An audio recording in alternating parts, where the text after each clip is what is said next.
Okay, thank you so much. Thank you so much for joining us back again. Sorry for the technological difficulties. We're going to try and sort those out for you and get you a picture here in just a second. We're still working through those issues. However, in the meantime, St. Joe's recovered a St. Francis fumble. That was Sam Klein on the fumble recovery. St. Joe's now has the ball on the 7-yard line. It is first and goal for the Marauders. And they look to capitalize one more time.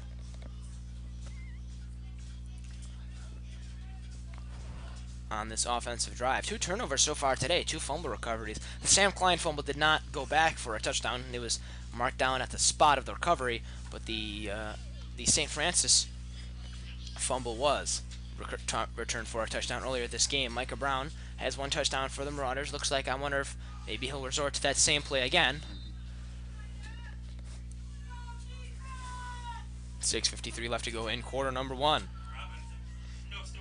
Putting Morgan in motion. Micah Brown scrambling to the right. He's going to cut back to the middle himself, and he's wrapped up and pushing the pile towards the end zone. Not sure if it doesn't look like he get in.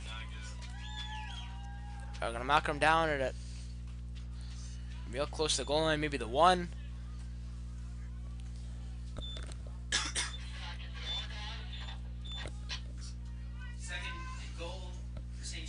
It'll be 2nd and goal from the 2 is where the referee is marking it. Very convertible 2nd down. And Micah Brown's going to keep it himself one more time, try and force himself back through the middle. He did not get in again. Being stuffed by that St. Francis defensive line again. Now a 3rd chance for Joe's to try and punch it in. This time from the 1. They have 2 more chances. I doubt they'd go for the field goal this close, especially with this rushing attack. I'm sure they'll just keep trying to push it in. This early in the game, especially, you want those points as much as you can. Michael Brown might not keep it himself this time. Maybe hand off to Jimmy Scott. He's going to take it, fake the handoff. He's going to flip it to Morgan. That ball gets away from him. Morgan going to have to fall on that at the 15-yard line. A costly mistake by St. Joe's, and that spins things completely differently. It'll be 4th and goal from the 16. And St. Joe's is going to have to go for the field goal here. Bringing out the field goal after unit. Giving up prime position on the 1-yard line.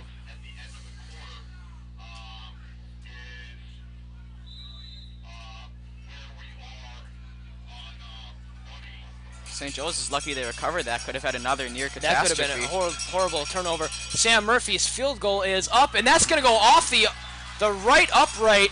No good. What a turn of event for St. Joe's with the ball on the 1-yard line and ends up getting no points out of the drive. That's a costly mistake by the Marauders. They're going to regret that. They went from being able to get 7 points, 6 points, 3 points to none, and they've turned the ball over on the 16-yard line. It's going to start at the 20 for St. Francis for their drive. That's something that, if this game becomes a 1-score game, that play is going to haunt the Marauders. Yes, it is. For the entire offseason, if that's what it comes down to. And in a game this close, it might as well just come down to it. Even if that's not what it comes down to, momentum and mentality is a huge part of the game. St. Francis getting the appropriate personnel on the field now. And Janslick is wrapped up behind the play by Ian O'Grady. Great play by the St. Joe's defense. And St. Francis is going to have 2nd and 14 here from the 16-yard line. 2nd and 14 for the Red Raiders. St. Joe's able to penetrate the backfield very easily on that play, which is something that they've had a theme of, being able to stop that run game, getting in the back very quickly. Ritz taking the snap. He's going to look to pass. Flag is down, and that snap is going dead. And this is going to go against St. Joe's. Offsides on the Marauders. That's going to give St. Francis. 5-yard penalty. It'll be second down and 9. That nullifies the great defensive play that we just saw.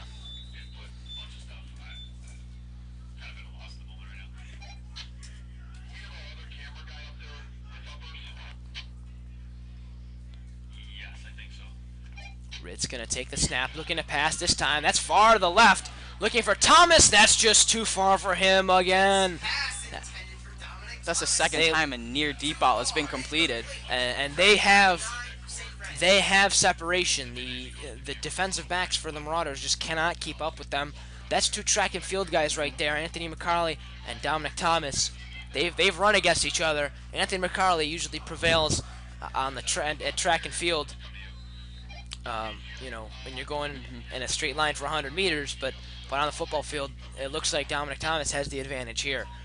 That's again, like you said, the second time a pass has just fallen incomplete, just too far ahead of the wide receiver. St. Joe's secondary is going to have to figure out a way to really stop these wide receivers. Ritz in the backfield. Blitz He's being by St. pressured. He's Joe's. dropped in the back. He is taken down by number Sam Murphy 44. Flag. and Keon Howard. Flag is down on the play. He was engulfed by a sea of players very quickly there. No time to pass at all. There is a flag down, possibly for, I don't know, roughing the passer maybe. If the play stands, it'll be 4th down. And it's gonna go against the Red Raiders. Yep. It's a personal foul against the Red Raiders. That's a huge play to go against the Red Raiders. That'll They're now back them up inside their own 10. Yeah, absolutely. It looks like they're on the 7-yard line, and they have a lot of field to eclipse. This should mean a good field position for St. Joe's. Yeah. So Jacob Miller back to punt. And I don't think this close to your own end zone you'd want to go for a fake, which is something that St. Joe's has done a lot this year, especially with Micah Brown as the punter.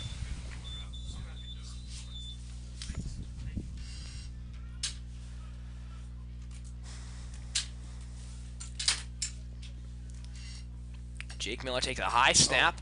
He's going to kick that one towards the 35. McCarley's going to field that. He gets up to the 20, cuts back, flag down, and he's drilled and brought down by the punter, Jacob Miller. Great return by McCarley. At about the 10-yard line, there is a flag, and looks like that's going to go against St. Joe's. Maybe a hold or something like that. As we saw last time, a block in the back.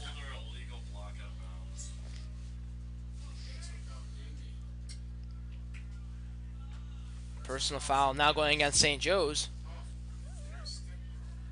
And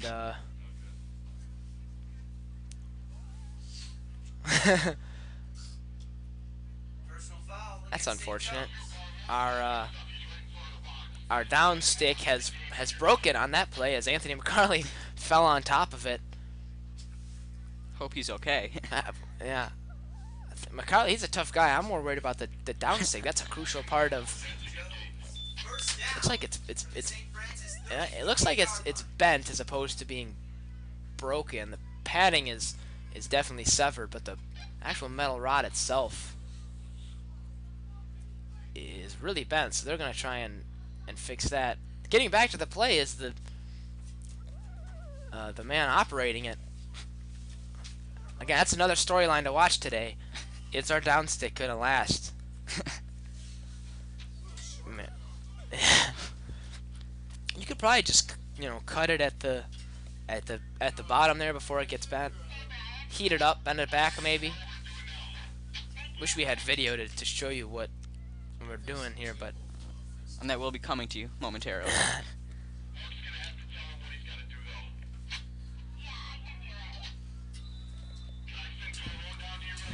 Ariza still on the sidelines for the Red Raiders.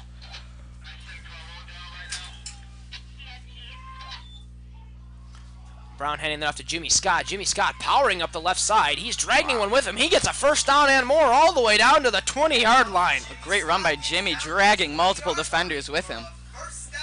That's what Jimmy Scott does. He drags people with him. He's so powerful and yet so elusive. He's an all-around running He's back a wild for the card in Marauders. this game. Joes can find a way to use him well. I think as the feature back pretty much for the Marauders, him and Dave Medley split carries a lot of the time. But Jimmy Scott is a very good running back. Takes it all the way to 20. He's going to get it again, cutting up the left side. Cuts back towards the middle. He's got a first down and more this time, dragging another man with him for another first down. And this kid is a freshman. That's unbelievable. I wish I was built like that when I was a freshman. Don't we all? And there is an injury on the play. One of the St. Francis players is down, holding maybe his hamstring or his back. And he looks like he's in severe pain on the far sideline.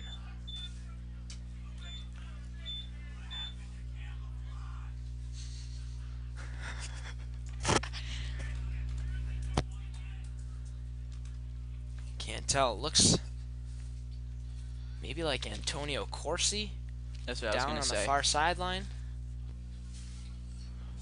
I can't tell. It does look like that's who it is. And the trainers are currently working on his left leg. Something else to keep an eye on. So Mark Ariza and now Antonio Corsi, both injured in today's game so far for the Red Raiders. Both Mark tough Ariza injuries. looks very, very dejected on the sidelines. He's breathing deeply and holding his leg, and his helmet is just kind of sitting on the ground with his cleat off and his ankle wrapped. He looks like he's done. Possibly return after halftime, depending on how that's treated and he gets back, but not looking too good. Now he's sitting up. I would rule him doubtful. On the far sideline, Corsi is sitting up now, which is a great sign.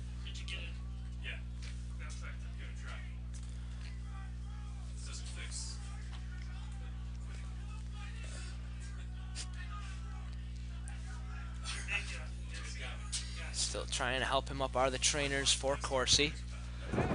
As we now have some visuals for you. Thank you so much for sticking with us through that. It was Antonio Corsi on the far sideline. He's going to walk off under his own power for the most part. That's a great sign. Yeah, absolutely a great sign. You hate to see on either side a young athlete get hurt severely. So he's going to limp off. Putting a lot of weight on his right leg and really limping off that left one. Trainers are helping him off there. However, being able to walk off under mostly his own power is a very good sign. I would say not to expect to see him come back I in would this definitely game. not expect him to return unless it was possibly a really bad cramp or a pull. You take a couple Motrin, but you don't want to injure something, especially with a career ahead of you. You hate to see that. He is only a sophomore, Antonio Corsi, so still plenty of time to play varsity football for the Red Raiders. And with the other injury, Mark Ariza, he's still not on the field. Michael Brown's going to take the snap, hand off, this time to Anthony McCarley, cutting up the right side, getting to the 10, and he's wrapped up and brought down by the Red Raiders. Number 27, Daniel Browning, who has a touchdown already today, brought down at the 10. Flag on the play is holding against the Marauders. That's going to bring that play back a little bit.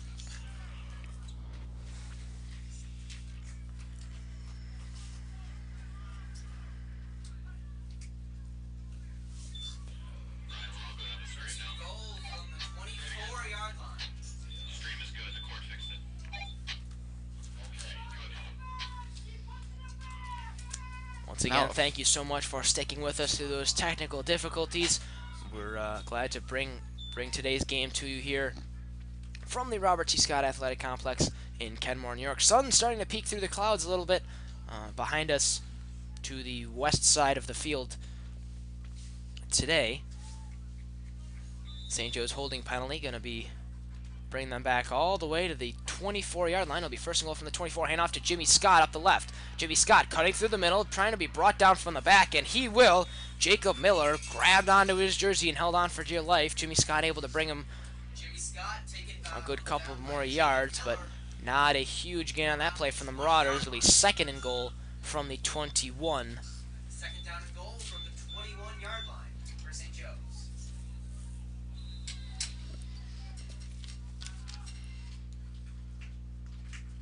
Anthony McCarley leaving the field after that play for the Marauders.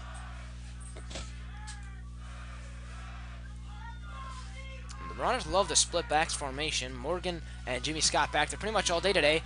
Looking at passes, Brown looking towards the end zone, jumping is Klein, a great acrobatic catch as he falls at the 11-yard line, defended by Ian Snyder.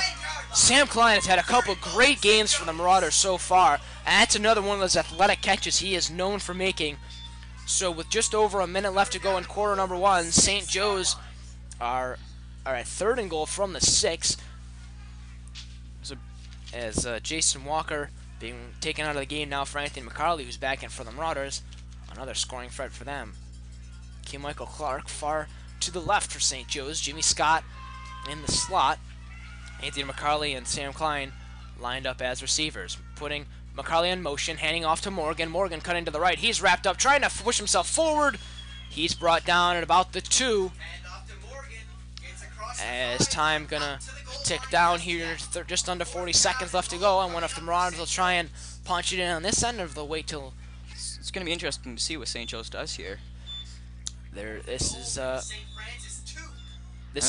very similar situation that they had just last drive, where they were on the 1-yard line. It was not 4th down; it was 3rd down, and then a costly mistake, trying to lateral it to Dave Morgan. Got away. It was too far ahead of him. Snap for Brown. Brown gonna cut to the left. He's wrapped up, and he's unable to get into the end zone.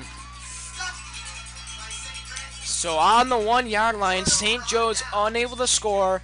With 6 seconds left to go in quarter number 1, St. Francis will get the ball back, and the score stays tied at 7. Those are opportunities for the Marauders that you need to take advantage of. I can understand maybe in a game, you don't take advantage of one opportunity, but now 2 in the first quarter, that's not a good sign for the rest of this game. Those are scores that you need to get. You at least need to get points on that drive. Just 6.7 seconds left to go in quarter number 1, so we will flip the field here after one St. Francis play. They are in a pretty bad spot here, especially with that St. Joe's defensive line. So you got to see what St. Francis does. Every player on the St. Joe's team is thinking safety right now. And that would be a huge momentum shift after being unable to convert, and a big stand by the Red Raiders. Timeout by St. Joe's called here. With just 6 seconds left in the first quarter. I think St. Joe's has that in mind. I think they would love to start the second quarter here with the ball, and that's a huge thing. If they could get a safety or even just stuff them again, 2nd down from even closer to the goal line would help the Marauders a lot, especially with how they've been getting into the backfield very quickly so far today. We have not seen a score in the second half of this first quarter. That is absolutely true. Both scores coming fairly early. The first score coming less than 2 minutes into the game. The second one coming subsequently about 3 minutes later from the Marauders. 2 fumbles so far, one from St. Joe's, one from St. Francis. And the St. Joe's fumble was returned for a touchdown. The sun peeking through even more, becoming kind of a sunny day. I wonder if that's heating up the field a little bit. Not looking super windy either, but there is a little bit of a breeze. So Ritz in the backfield, he's going to take it. He's going to look to pass. He hits a quick pass on the far sideline. That just gets away from Jancis, like he had an arm outstretched, unable to bring it in. 2 seconds left to go in quarter number 2. 2nd and 10 from the 1 still. Now, if you're St. Francis, do you take a more cautious approach? Because you can't run the ball, because St. Joe's has been in the backfield on almost every play. Well, I think with Jake Ritz at the helm, I think a pass play is the right idea here, because it'll get you the most risk reward. I think if you can get the ball off, at least you know you're not going to get sacked in the backfield. That's a quick pass to the middle. That one's caught and brought down by Noah Kunzman. Rifled in there. At the 9-yard line after 1 quarter. 7-7. St. Joe's and St. Francis here in Kenmore, New York. As we get ready to go for the third quarter, it's going to be 3rd down for the Red Raiders. with what looks like 3 yards to go. So they're going to flip the field here after 1 quarter. Nick, what do you notice so far from both teams? Well, I think that it's a very defensive game, but with that said, it's an action-packed game. St. Joe's defense is playing phenomenal, but Franny's matched their intensity, so it's going to be who can score in this second quarter, and that's going to set the tone for the game. And I think taking advantage of field position is going to be huge for St. Joe's. St. Francis getting a couple lucky and good defensive stands, mind you. You can't give all the credit to St. Joe's just not taking advantage of it. St. Francis has played good defense. St. Joe's, though, if they want to score, they need to take advantage of the good field position. If you're on the 1-2 yard line, you need to put points on the board at least. And that missed field goal hurt and the missed touchdown hurt, because this could potentially be a 17-7 game right now. I mean, heck, he could be a 21-7 game if St. Joe's had capitalized on the earlier play. They were on the 1. It was third down. It was third and goal from the 1 yard line. They had 2 plays to try and punch it into the end zone, and they tried a ladder. And I like the creativity, but I think I feel like you have to go ground and pound right there. You got Jimmy Scott. Jimmy Scott, absolutely. Great running backs.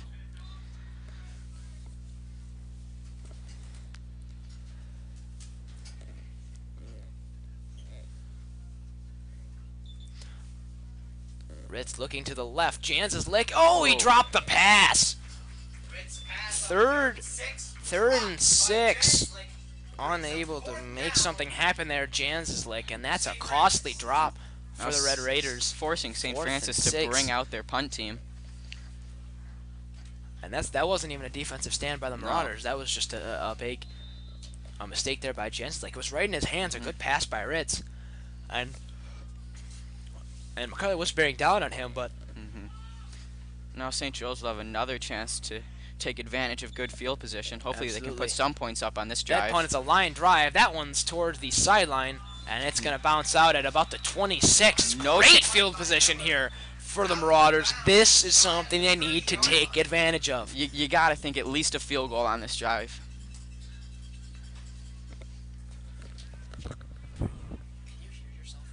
I'd make sure I can. I turn all the volume down. First down for St. Joe's from the St. Francis 25-yard line. It's annoying when I hear this. I just wanted to make sure. I know you've done this before, but I wanted to double check. Like, that's not normal to have it delayed by like 3 seconds. St. Joe's looking to run it. That's Jimmy Scott. They're trying to force the ball out. No. The ball is loose, but he was down. He was down at the time of the fumble. They were trying to rip that ball out from the moment they wrapped him up. I think there were about 5 defenders draped on Jimmy Scott.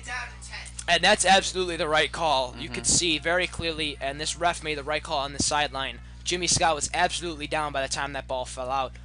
It was forced out by the ground, essentially, and being ripped out from the top by the defenders.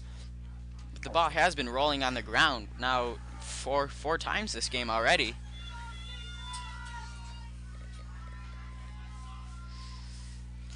Micah Brown looking to pass. He's going to be scrambled. He's looking to the far side for Klein, jumping up and intercepted. A questionable read there. That was a double coverage Micah Brown threw it into for Sam Klein.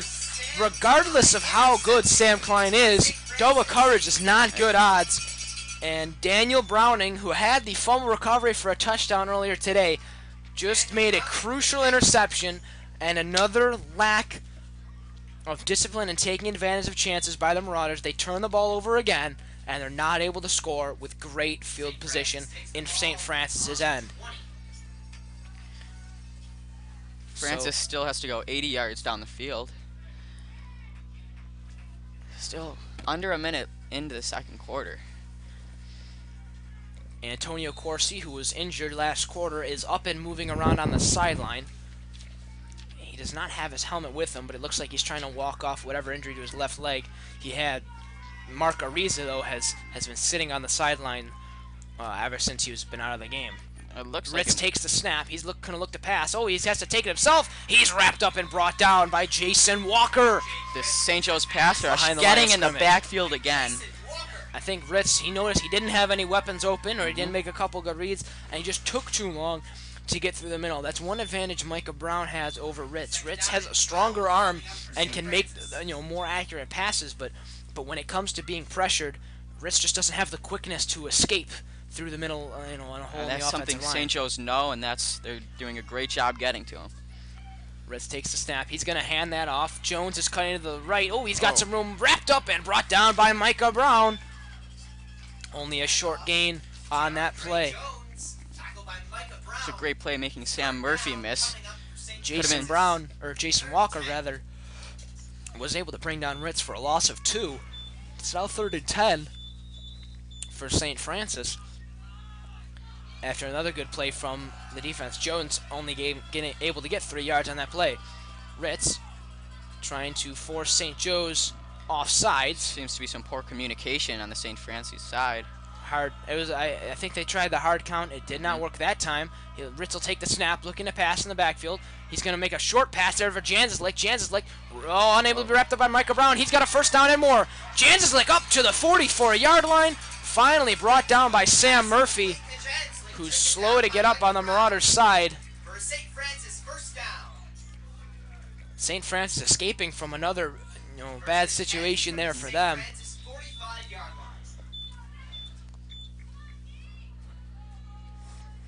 So from the 45, St. Francis will now try to march down the field. They've already eclipsed 25 yards so far. First down, they can do a little bit more after a great catch and run by Xavier Jansislik. No, I don't believe the St. Francis offense has crossed into St. Joe's territory. Oh, pass Maybe by Ritz, once. looking for Thomas. Thomas diving catch! What a catch by Thomas! Dominic Thomas just hauled that in at the 28-yard line. Another first down for St. Francis. We were waiting for the moment when the St. Joe's secondary would show some weakness, and St. Francis was able to connect on that one. And that was another pass. It was too far ahead for Dominic Thomas. If that was a perfect pass, he would have been in for the touchdown. A very athletic catch for him. First and 10 for the Red Raiders here. Ritz takes a snap, being pressured immediately. Brought down at the 40-yard line by Ian O'Grady and Jason Walker. So they're going to give him the 38, but a huge play there by the Marauder defense. St. Joe's with a big answer to that catch. 10 yards. Second down and 20 for St. Francis coming up. Is it Owen or Ian? It is Owen? Owen, yeah. Reds takes the snap, looking to pass again. He's being pressured by Walker. Short pass to the middle for Jones. Jones gets away from one man, cutting back towards the original line of scrimmage, and he's wrapped up by Michael Clark at the 25-yard line. So the 4th and 5 or 4th and 6 for the Red Raiders. That was a great play by DeAndre Jones to get it to a more convertible 3rd down for the Red Raiders.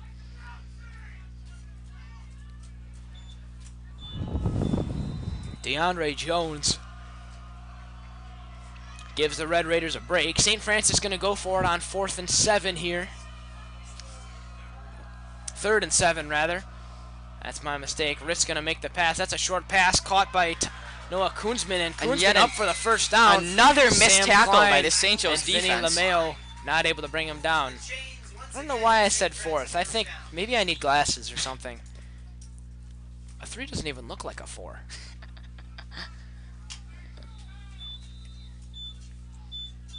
St. Joe's defense has missed multiple tackles on this drive.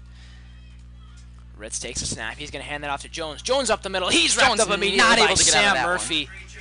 Good play by Sam Murphy there, wrapping him up immediately. He's going to get about a yard and a half or 2 on that run. 2nd and 9. 2nd down and 9 for St. Francis. For the Red Raiders. Ritz with Jones to his right. 2 to the left, 2 to the right. Takes a snap. Ritz going to pass. Short one to the left. Oh, Janslick makes the catch. He's got a first down. Wrapped up, diving towards the pylon. And they're going to mark him down at the 1-yard line. Taken out of bounds, short of the goal line by Vinny LeMayo.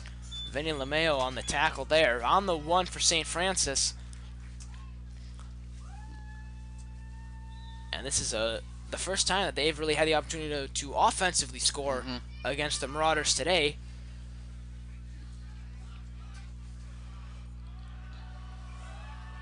Ritz with Jones to his left. He right under center. He's going to take the snap, try and rush it himself, and he's in for the touchdown. St. Francis takes the lead with 6:57 left to go in quarter number 2.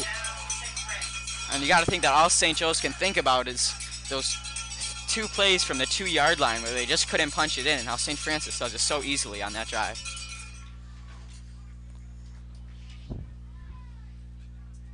That's the first offensive touchdown so far today from the Red Raiders. Jake Ritz able to take it in himself.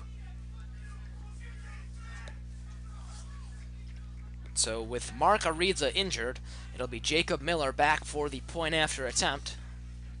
The holder is Dawson Tiger. Tiger will put the snap down. That kick is up, and it is good. 14-7 the score. St. Francis on top with 6:57 left to go in quarter number 2.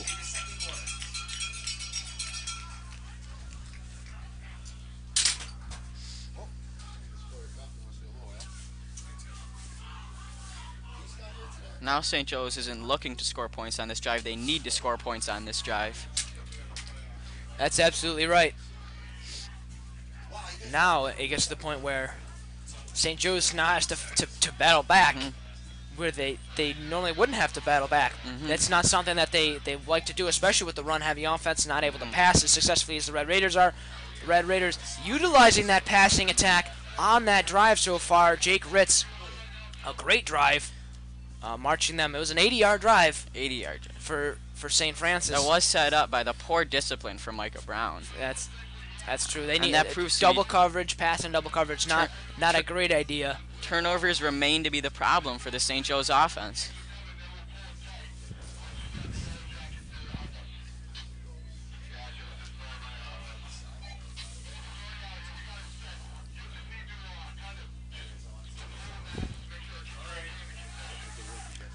So Jacob Miller, after making the point after, he will be back to kick off for the Red Raiders here. Back to receive for St. Joe's is Sam Klein and Anthony McCarley.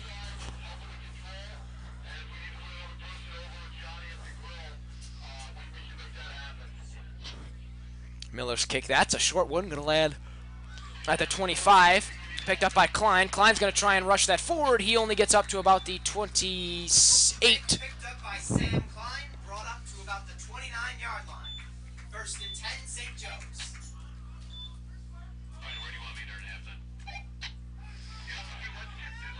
So St. Joe's will start first and 10 from the 29-yard line. They need to make something happen here, and fast, or they risk losing control of this game.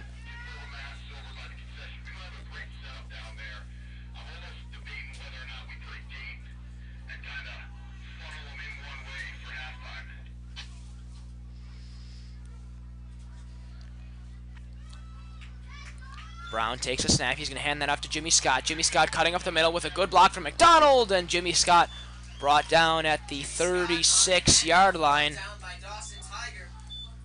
Picks up about 7 for the Marauders. Second down. That's a great run on first down. And that's what they need from Jimmy Scott especially. I think they could utilize him more. If they can get the run game going, it lets Micah Brown throw some more deep passes, and this offense can start clicking. Dave Morgan just hasn't been able to get his game going so far, so you need to turn to Jimmy Scott. Even maybe try turning Curtin a couple runs here, see if he can make something happen. Brown putting Morgan in motion. He's going to fake the handoff. Quick screen pass to McCarley. McCarley up the right side. He's going to get the first down, try to cover the middle. McCarley with some speed on the outside. McCarley with speed. He's going to go all the way. He's so fast. He's going to go dive for the pylon. Touchdown, Marauders. Yes. McCarley really showing his speed on that play. Outruns everybody. Anthony McCarley St. Joe's. from the 36-yard line all the way down to the end zone, cut up the right, and just flew by everybody along the sideline, and even out drag raced Dominic Thomas to the pylon. And St. Joe's has brought themselves within one with just under 6 minutes left to go in quarter number 2. That's the electric play you needed from the Marauders And that to get could the prove momentum to back be in the their spark favor. that this offense needed. It could very well be that spark. Still plenty of time left, but that's a great play by McCarley. Sam Murphy's extra point attempt is up and good. 14-14 the score here. St. Joe's, St. Francis. This has proven to be a great matchup here between these two teams. After the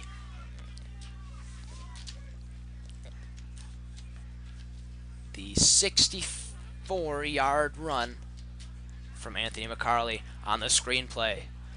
Now that's a play that St. Joe's didn't really use very much early in the season. The screenplay was not something that's very common, and you had a lot of fans saying we should try a screen to Anthony McCarley because he's statistically for the 2018 outdoor track and field season he was the fastest marauder and the fastest 100-meter runner in Western New York, at least proven in dual meets. Canisius had Lewis as well, though, who was also very fast. But in terms of St. Francis, head-to-head, McCarley is the fastest person on the field right now. And there was a lot of creativity on that play. They had David Morgan run out of the backfield. That drew somebody the attention. on this side, and absolutely. Then, before you know it, McCarley's down the field.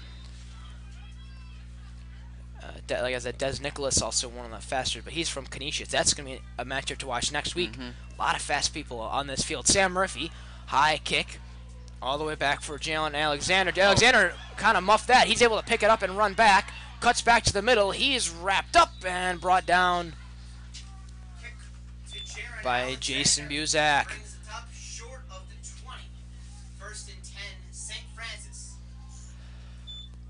Franny's going to get the ball at about the 18-yard line here. But that wide receiver screen to McCarley is something that's a sight for sore eyes for Marauder fans. Past couple weeks, McCarley has been out with an injury, and even though they've had success the past couple weeks, a win last week, a win the week before that, McCarley is a huge part of this St. Joe's offense.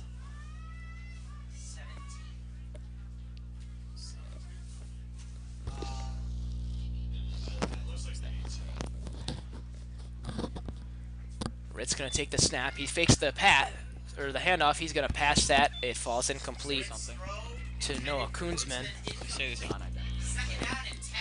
Looks like maybe Sam Klein actually leaving the field for the Marauders. I don't know if that's who it looks like. So Sam Klein leaving the field for St. Joe's. And that could be a big loss for the Marauders. 6 minutes left to go, and Sam Klein's on the field still. It looks like 15 on the jersey. We'll see when he turns around. Wrist being wrapped. The low ball's loose, and St. Joe's is going to fall on it. Hey, guess who? Sam Klein looks like he might have it. And St. Joe's does have the ball. A big play by the St. Joe's defense.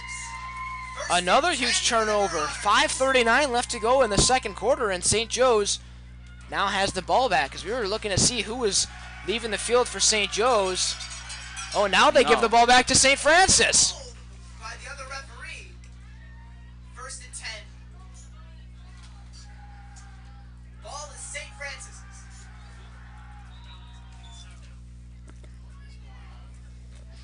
I really have no idea what transposed on that play. 3rd down for the Red Raiders. 3rd down and 11 for St. Timeout being called by the Red Raiders And then a timeout by St. Francis. to regroup themselves. Still have an unidentified injured Marauder that head to the locker room. I thought originally that it was Sam Klein. I thought it was 15. He's still on the field. Then I thought it was maybe Michael Clark. He's still on the field for the Marauders. Maybe it could be 16, David Medley. It's possible. He is one player that I do not see.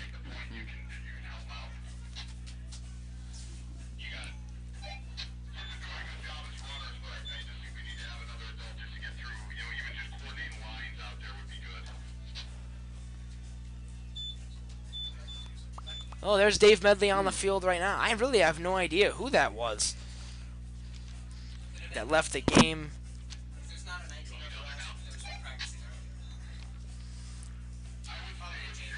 I have no idea. We'll keep our eye on that. That's definitely a situation to follow in this game. Yeah. We'll probably know more at halftime.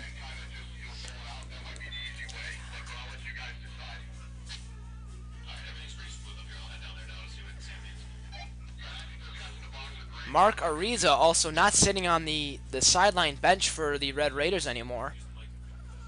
It's unclear. I don't know. I can't see him on the sideline. He may have headed back to the locker room. Pass back for Ritz. That's got them. Oh, broken up by Sam Murphy. Almost had an Phenomenal interception. play by Sam Murphy. A diving play, just showing off his athleticism.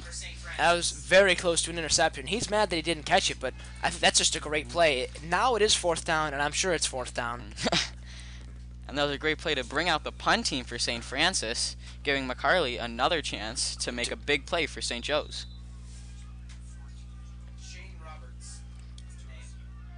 Shane Roberts back to punt this time for the Red Raiders instead of Jacob Miller, who had been doing it so far today.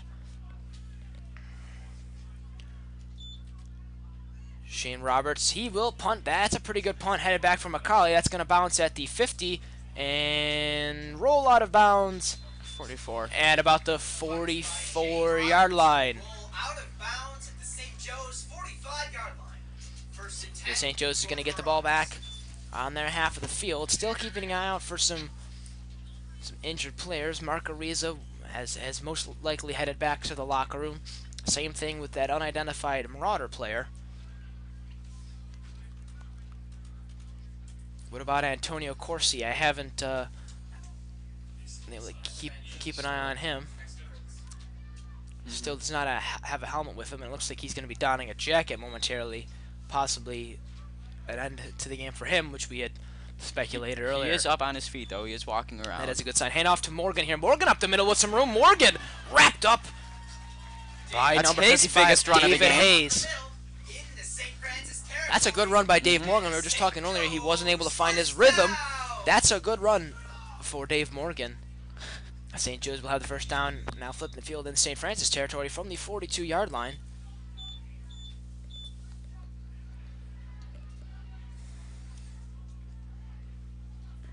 St. Joe's now in their 4th or 5th time in St. Francis territory, looking to score points. Pretty much every drive. They haven't punted yet today. Hand off to Morgan. Morgan up the right side. He's wrapped up behind the line of scrimmage. It's going to be a loss of 1. Matthew Jaworski there on the tackle. 4:40 left to go in quarter number 2. 14-14 the score. It'll be 2nd and 11 for the Marauders. That unidentified Marauder player looked like he was just bringing a stationary bike out onto the sidelines. So he was not injured. He's just bringing it back for his teammates. Hand off him with the Morgan once again. He's going to try and push that one up the middle. And so that will be a gain of about 2 or 3 for the Marauders. Morgan they're trying to turn to him as their feature back today. It'll be a 3rd and long for St. Joe's now. They're really going to look to convert this because there is enough time for St. Francis to put a nice drive down, score, and go into half with the lead and the momentum. And it seems almost like St. Joe's, they could have gone for a bit of a bigger play instead of just trying to punch it up the middle there. I don't know if they're trying to wind the time down. 3 straight runs to David Morgan now. And just putting him up the middle, I don't know. Like I said, I don't know if they're trying to wind the time down or there's still plenty of time in this first half. Enough to Brown. Brown looking to pass now. That's a short one. That's way short of Sam Klein. Looks to be some miscommunication. I think it was supposed to be a cutback route. I think there was supposed to be a cutback route, just did not cut back. And that's got to be a very disappointing end of the drive for St. Joe's. Yeah, that's an error that they can correct themselves. So it'll be 4th and 8. Not sure. St. Joe's looking like they may be going for it here. Or they could always turn to the fake punt, which they've done. They're not in punt formation. They're going to go for it. I don't know if I agree with this call right now.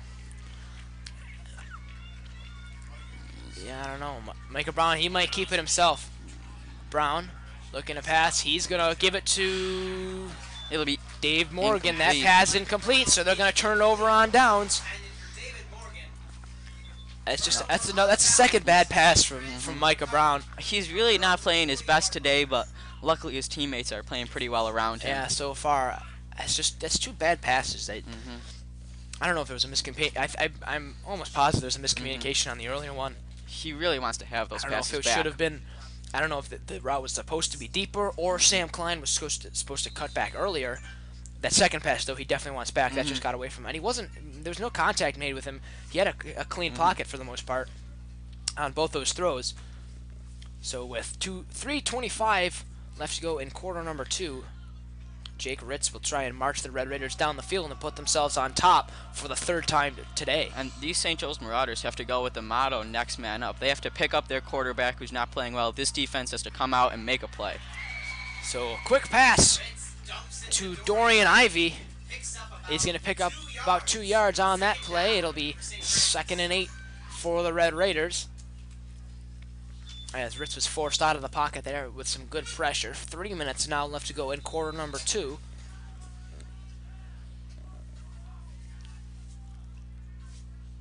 And I think we found Mark Ariza. He is now using crutches on the St. Francis sideline. I think it's safe to say his day is done. Ritz takes a pass. It's a short pass to Thomas. Thomas cutting up the middle. He's got the first down and more. He's into St. Joe's territory at the 47-yard line. Gets across the 50, and it's a St. Francis first down.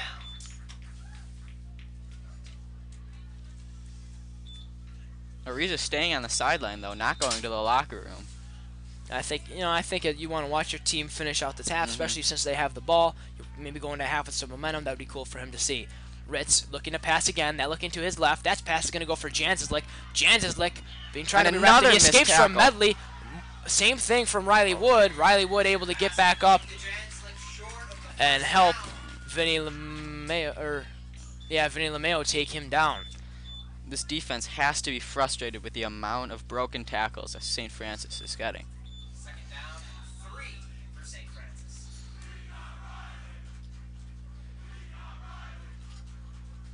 Riley Wood able to make a good play. He missed the tackle, got up, and then made the tackle. As a timeout has been called here by St. Joe's, looking to regroup themselves with 2 minutes left to go in quarter number 2. St. Joe's.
As both teams retake the field after that St. Joe's timeout, and St. Joe's looks to make a stop here in the dying minutes of the second quarter. St. Joe's and St. Francis tied at 14 with 2:01 left to go in this first half. 2nd and 3 for the Red Raiders. Ritz, quick pass up the middle. That one's going to be caught by Noah Kunzman, and he's wrapped up and brought down by Sam Klein. That's great field position and a great pass for the Marauders. They're marching down the field here one more time on the St. Joe's defense. Looks like they found the weaknesses very early in this game that they need to exploit. Which is unfortunate for the Marauders, and this comes back to the Marauders taking advantage of their opportunities. Long pass intended for Dorian Ivey. Ritz was hit by Riley Wood after that play. So it'll be 2nd and 10 for the Red Raiders here, as Ritz's pass was incomplete. They are on the 23-yard line.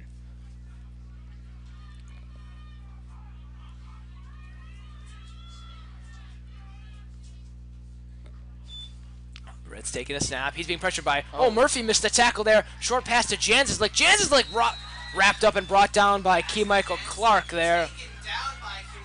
Murphy with multiple missed tackles in today's game. I think you just Yeah, Murphy coming has at him been with having too a good much. game so far today. Third down and 8 coming up for St. Francis. It'll be 3rd and 8 for the Red Raiders after that quick pass to Janzislik. Just about a minute left in this first half. Still plenty of time for the Red Raiders to make something happen. Ritz being pressured again by Murphy, Murphy and Murphy will finally make a making a mistake this tackle. time. A huge sack for the Marauders. Potentially knocking the All Red the way- Raiders out of field goal All range. the way back to the 32-yard line. There is a flag on the play. There is a flag down, however, that one's closer to the original line of scrimmage.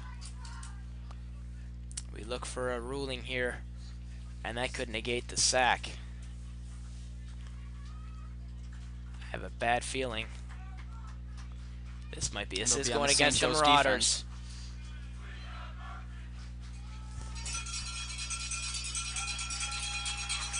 And after that, Defensive holding.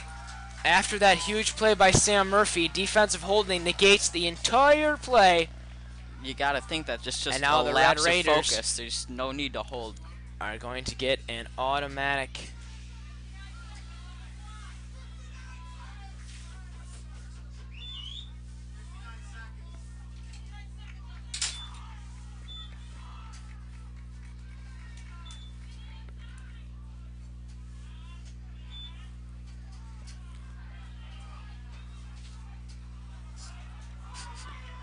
First and 10 for St. Francis. So it'll be 1st and 10 after the penalty. And after they finally got the time organized, the referee's still disagreeing on something. That play's blown dead. This debate really dragging out the first half.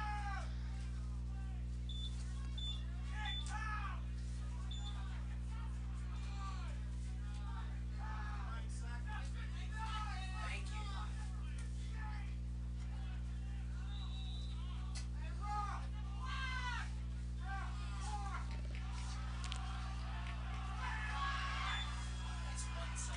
Long pass for Thomas in the end zone. He's going to Wow. jump and make the catch for the touchdown. An incredibly athletic catch. What a catch. Another diving catch for St. Francis.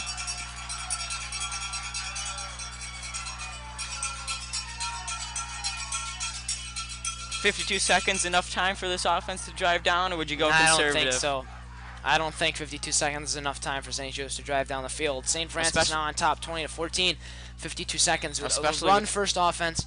Not able to really make anything happen in the passing game unless you get another great play from Anthony McCarley. And Micah Brown, his throws just haven't been on point No, yet. they haven't. So I think if you get a short pass with a lot of room after it, Maybe you could see another screen to McCarley. Yeah, I think that's a possibility. I don't know if St. Joe's will get the ball back St. Joe's does get the ball. after half. Oh, It's they're a going to fake it. They're fake. going to go for the two-point conversion, and Thomas has it. A fake field goal puts the Red Raiders up by 8, 22-14. I've seen plenty of two-point conversion attempts this year, but I have not seen one that's on a fake field goal. That was really well designed by the Red Raiders, putting them up by 8 here. None of the With less than a Marauders minute really left to go saw in, it coming. in this half, yeah. And this is another case of St. Joe's could have 21 points already on just missed opportunities. More than they could. Something that is hurting them right now.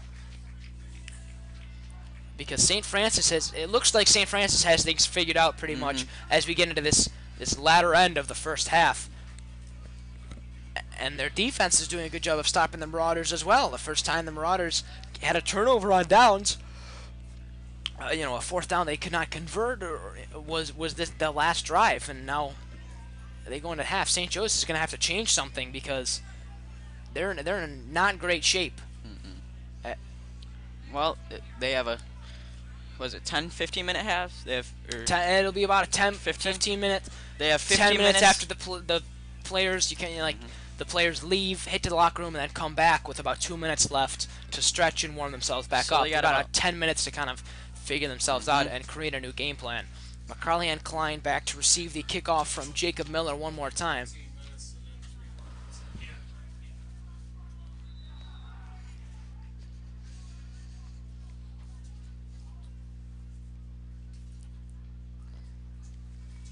And line drives headed for McCarley. That's a great kick, Great but kick. it's going to bounce out of bounds in the end zone for a touchback. Could have been a near disaster for Joe's if it landed at the 1. It would have been horrible. So that started at the 20, which is not what they would have liked, but a pretty good kick from the Red Raiders, making the St. Joe's now having to go 80 yards as opposed to 60. I would say run to Jimmy Scott and go into half. I think you definitely have to Analyze. turn to if you want something to happen now. You give the ball to Jimmy Scott. He's I think proven that's that absolutely. he's been successful against this Red Raiders defense. And then Dave Morgan is leaving the field, so that would kind of lead me to believe that Jimmy Scott might get the ball here. He's Moving lined up. Vinny LeMayo lined up in the backfield here. Jimmy Scott lined up as a receiver. And a Michael Brown passing looking to play. pass here. That one's going for McCarley. That one Incomplete. too far ahead of him. Incomplete. 2nd and 10 for the And there is Marauders. a flag. Down on the play. It's going to go against the Marauders. As that flag was drawn by Keemel Clark. They rule a personal foul on St. Joe's. Ridiculous. The guy for St. Francis just fell over backwards. No one touched him. And they called it a personal foul because, yeah,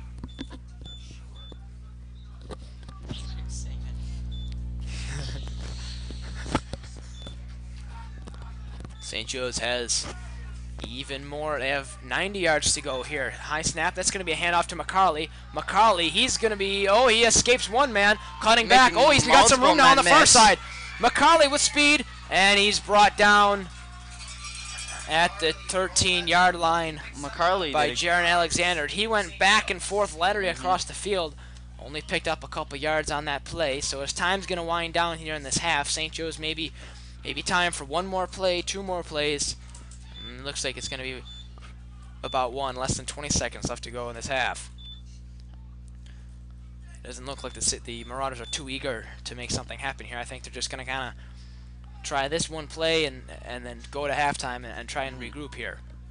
5 seconds, 3 seconds, 2, 1. He gets it off before time expires. They're going to hand it off to Dave Morgan, and he's only going to get about a yard after that play. So not a very momentum-building play. I don't know. I think maybe they were afraid of giving away turnovers and giving more momentum to the Red Raiders. But St. Joe's will leave the field, and they're going to have to figure something out because whatever they're doing right now is really not working. So after one half, what do you think are some keys for the Red Raiders to keep their lead going into the the Red second half Raiders of the just game? have to keep what they're doing. Their defense is playing great, and their offense is clicking.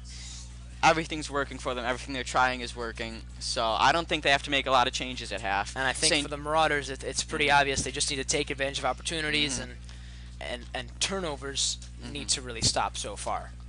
I think We'll Micah be back. Brown, Nope. maybe it's nerves. He just has to calm himself a little bit. Yeah, and absolutely. A lot of the passes are not being completed, which is something that needs to change, especially if you're fighting from behind. Yep. We'll be back in about 15 minutes for some second half action here from the Robert C. Scott Athletic Complex here in Kenmore, New York. 22-14 the score after one half of football. For Nick Licata, I'm Vinny Cristiano. This is Marauder TV. Thank you so much for joining us.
Hello, everybody, and welcome back to the Robert T. Scott Athletic Complex here at St. Joe's Collegiate Institute in Kenmore, New York. The sun has gone away, and it still remains pretty windy outside, but there is no rain in the forecast on this overcast day here for some semifinal action for the Monsignor Martin High School Athletic Association Catholic High School playoffs. Here we have St. Francis Red Raiders versus the St. Joe's Marauders. St. Francis up 22-14, heading into quarter number 3. In the first half, St. Joe's failed to take advantage of most of their opportunities, and some penalty trouble backed them up a little bit. St. Francis pretty much figuring out the St. Joe's game as they have had a lot of success in their passing attack towards the latter half of that first half. Converting the two-point conversion puts them up by 8, and St. Joe's now needs to take advantage of their opportunities if they want to get back in this game. St. Francis has most momentum so far. Nick, as we said before the half, St. Joe's gets the ball here. What do you expect out of them on this opening drive? They got to put up points. That's as simple as it'll get. They have to put up points. I think they'd even take a field goal. They just need, their offense needs to show the fans, they need to show the team, and they need to show themselves that they can put points on the board. I think you're absolutely right. So they'll be able to get, they'll be going from south to north here on the field to start this third quarter. St. Francis will be kicking off to them. As we had mentioned, St. Francis, 2 substantial injuries in the first half of play. Mark Ariza went down with an ankle injury. He is what seems like very doubtful to return. Same thing with Antonio Corsi, who was a little less doubtful to return. He is up and moving on the sideline, though. And he has been since the beginning of the second quarter, but he has not had his helmet with him in several minutes. Still has a still distinct limp. He's laboring on that. Yeah. So Antonio Corsi trying to work his leg around, get back in the game. Mark Ariza is now in street clothes, as we've just been told, and so I'm pretty sure that means he's done. I probably should have noticed that earlier. Back to receive for the Marauders, Anthony McCarley, who has a touchdown today. Sam Klein, who's had a couple good plays so far today as well. Mark Ariza has his lower half pads on, but he does not have his shoulder pads on anymore. He's out there to support his team and is on crutches at this point. So he is out for the rest of the game. Corsi hoping for a return. Jaron Alexander being stretched on the sidelines as well. We'll keep an eye on that for you. Back to kickoff for the Red Raiders is Jacob Miller. Mark Ariza has been doing a lot of the kicking for the Red Raiders so far this season, but Miller's been taking over and doing a pretty good job so far today. Miller's kick is a good one. That's going back for Klein. Klein's going to take it at the 10. He's going to cut up towards the left and towards the middle now. He clips a man, cuts back towards the middle. The ball comes out. St. Francis looks like they have the ball. And they're going to start on the St. Joe's 28-yard line to start off the third quarter. At this point, I just think that St. Joe's is falling apart. I can't. Just disappointing. That's uncharacteristic of Sam Klein, even, to sacrifice the ball on an opening kickoff to a drive. That's when you need to get the ball and you need to move down the field. But like That's I an said, absolute killer. These guys have to pick each other up. It's going to be, so he made a bad play, but who's going to make a great play? That's what you need right now, is a very great play, because St. Francis could make this a 2-score game very, very easily. Even a field goal would make it a 2-score game. As we saw, they went for that 2-point conversion to end the half. I think they're just taking advantage of it so far. Ritz in the back. He's going to have to escape. He's going to take it himself, being pressured by Murphy. And he will be brought down. Murphy wrapping him up. For a gain of about 1. Murphy with a good play. There is a flag down behind the line of scrimmage. And it looks like this one is going to be going against the Red Raiders, possibly an offensive hold. And that's exactly what it is. St. Joe's catches a break there, plus the good play by Sam Murphy. So that's going to knock them back all the way to the 40-yard line, which is a little bit better for St. Joe's. But St. Joe's wants the ball right now, as they should have it. But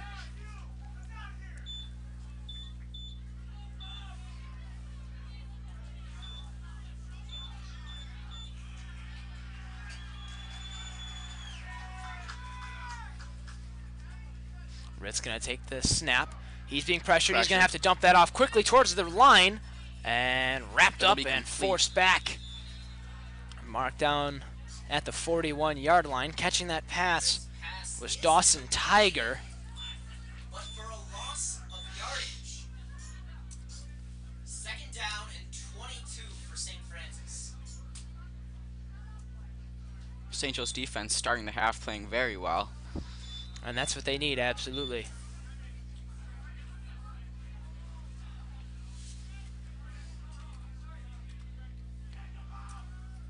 It's going to hand that off to Janzislik. Janzislik, faking that ditch to Thomas. Wrapped up as Janzislik, as he did break a couple tackles there, but wrapped down at the line of scrimmage for a gain of 0. It'll be third down for St. Francis here, as they were not able to make anything out of that. 23 yards to go until the first down. A couple good plays by the St. Joe's defense here.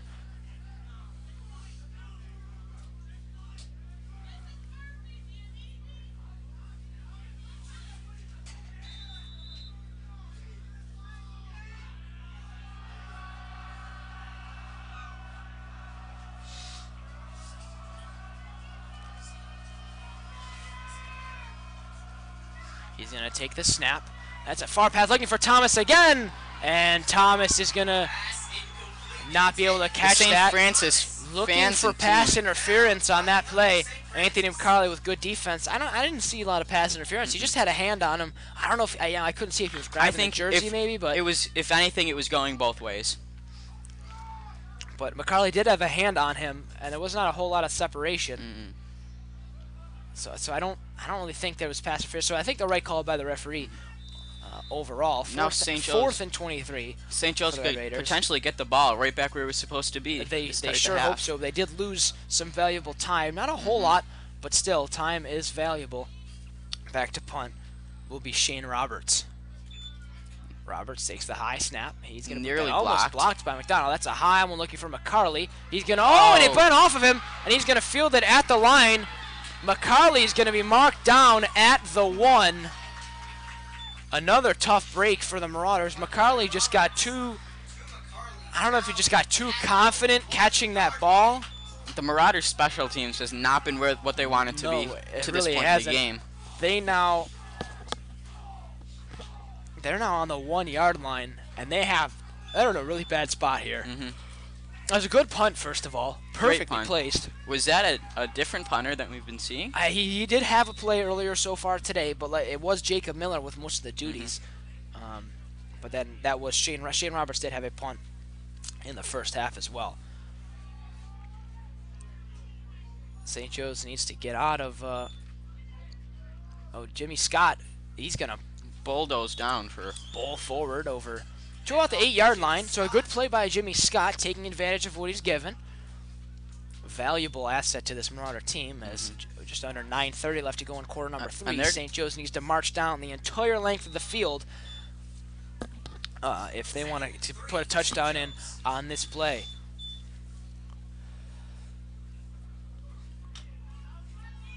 Michael Brown takes a look at the defense, hands that off to Jimmy Scott again. Jimmy Scott, he's going to go forward and get enough for a first down for the Marauders. And Jimmy Scott's a guy that this varsity team is going to have for the next 3 years. Yeah, ideally, unless, of course, St. Joe's was supposed to have a different quarterback this year. Casey Kelly was, ideally a senior, but then he moved to a prep school in Carolina. So if Jimmy Scott decides to stay with the Marauders, he's a valuable asset for 4 more years. But there always is the threat of, if he's a really good talent, being picked up by a preparatory school to possibly go to a Division I college. And I think... the ball's loose one more time on that play. I didn't even see who luckily had it originally, but St. Joe's did fall on it. It'll be second out for them. It's weird. Last week, it was pouring rain when we were at St. Mary's in Lancaster, and St. Joe's did not nearly have this much trouble keeping the ball. I don't know if it's the cold. I feel like it was just this cold last week. And then is it the nerves? Is it a playoff game? It's possibly the nerves. But St. Joe's 2nd and 7 after nearly another turnover. This handoff to Jimmy Scott. Jimmy Scott's got some room up the middle. He's going to get a first down. He's brought down by David Hayes through the middle. Jimmy Scott is the only reason St. Joe's is getting first downs in this part of the game. They I mean, just you have can't to tire keep. him out, but you need to use him more. I would say, yeah. I wouldn't say to expect another snap to David Morgan, another handoff to David Morgan. At least on this drive, no. Mhm. Unless they get too used to Jimmy Scott, but they Mhm. just can't tackle him right now. And as this drive, that's all they have is hand it off to Jimmy Scott. Looks like they're going to do it again. Jimmy Scott up the middle. He's got a little bit of room. He's marching forward. He's going to be knocked down by Ian Snyder. Jimmy Scott with a gain of about Dropped again. Looks like second down. about 3 on that rush. Another good one from Jimmy Scott. As big as he is, you see the patience on him. He waited for the block. He's a smart runner, and that's another one of his better skills. He understands the game and he knows where to go. And that's valuable, especially as a freshman on a varsity team. With his size, he has an advantage there. But being able to read the play at this level of organized football, that's very valuable on a running back. Handoff this time once again. Jimmy Scott. Oh, he's brought up behind line of scrimmage. Oh, he got really wrapped up there. And there's a whole team of Red Raiders. I wouldn't question the call. It's been working, but you understand why it was. At some point, it's they are about 4 for 5 now on runs with Jimmy Scott on this drive. So 3rd and 7 is three Red Raiders. It's still manageable. I would say on this play, you really hope to see a good pass from Micah Brown. I think that's what you really, unless you give it to Jimmy Scott one more time. He's ran for 8 yards twice so far already this drive. And that's what they're going to give it to Jimmy. Oh, he's wrapped up immediately. Jimmy Scott is wrapped up immediately by the Red Raiders, and the whistle's going to blow. So it'll be 4th and 7, or 4th and 6 maybe. I wouldn't be surprised if the Marauders go for it. Oh, I think they have to at this point. I don't see how you wouldn't. Sam Murphy is on the field now, as is Keon Howard and Riley Wood. Some more heavy-duty personnel for the Marauders, as Micah Brown is back to punt.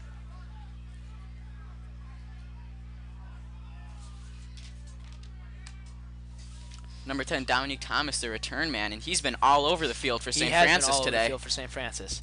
Back from Micah Brown. That's a fake punt, as I did expect. He's going to look to pass. He's going to run it himself. He's got a first down. Micah Brown with a first down on the fake punt. That play worked to perfection. Great blocking, great running. I think it looked like he was going to look to pass at one point there. I but think it was an option. open. I think it was up to him. If he was open, pass it. I like his decision making there. I don't know. I mean, you have to have the confidence in yourself, but I think he knows that passing has just not worked so far from today. I think it would have just been just like kind of disappointing if he had gone for a pass and it hadn't worked. And then you had a lot of people asking why. Like, why would you do that? But that was a great play by Micah Brown. That shows his athleticism. As he now gets a first down, Marauders another chance. He does still have confidence in himself. He knows he can still make plays.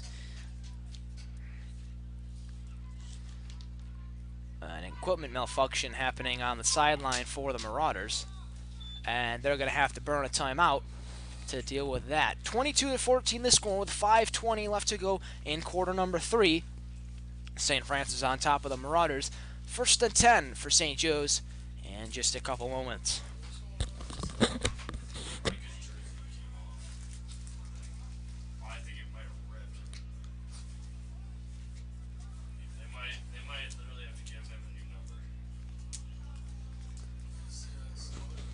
That'd be interesting for us to talk about.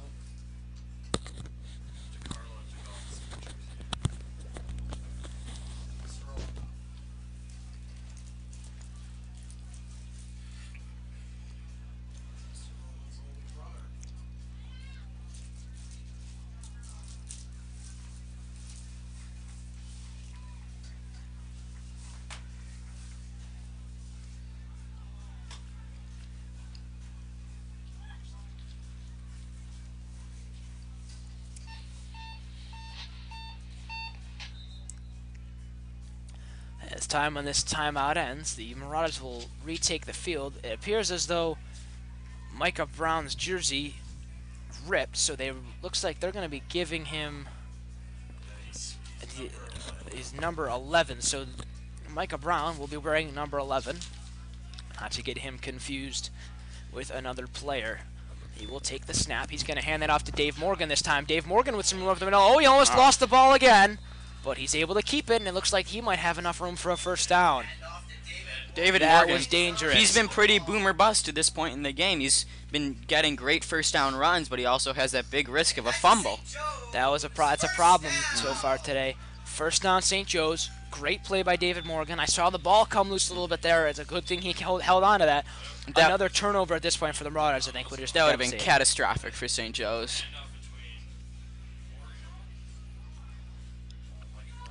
Brown Brown's going to keep it himself.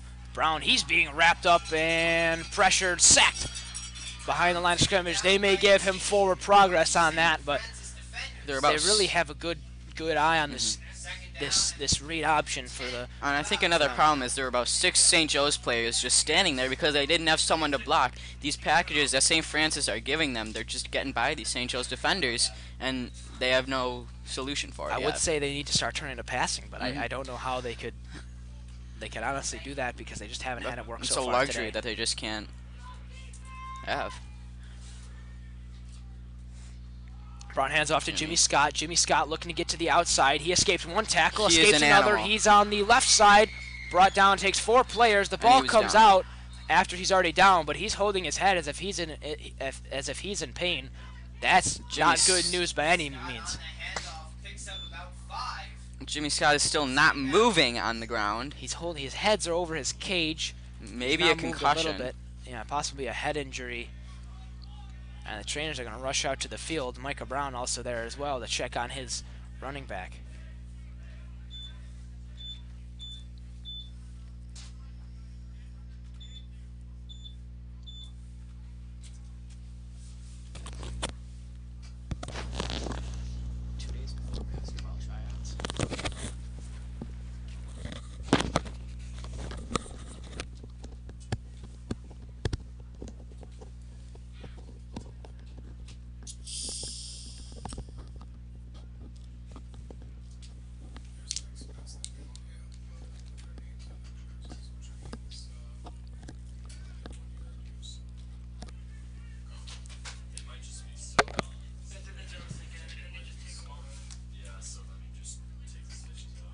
Makes sense because it seems like the white around the name is something white. Mhm.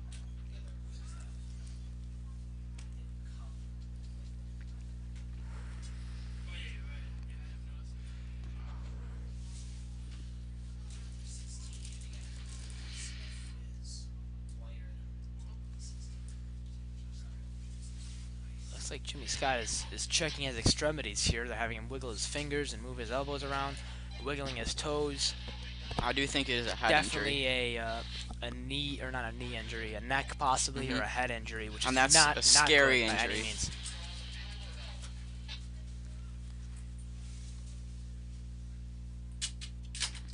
We were just talking about what a future this kid has. And He's awesome. We feed the bear. The moms all yell, feed the bear. They have Jimmy Scott sitting up now, which is a good sign.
Micah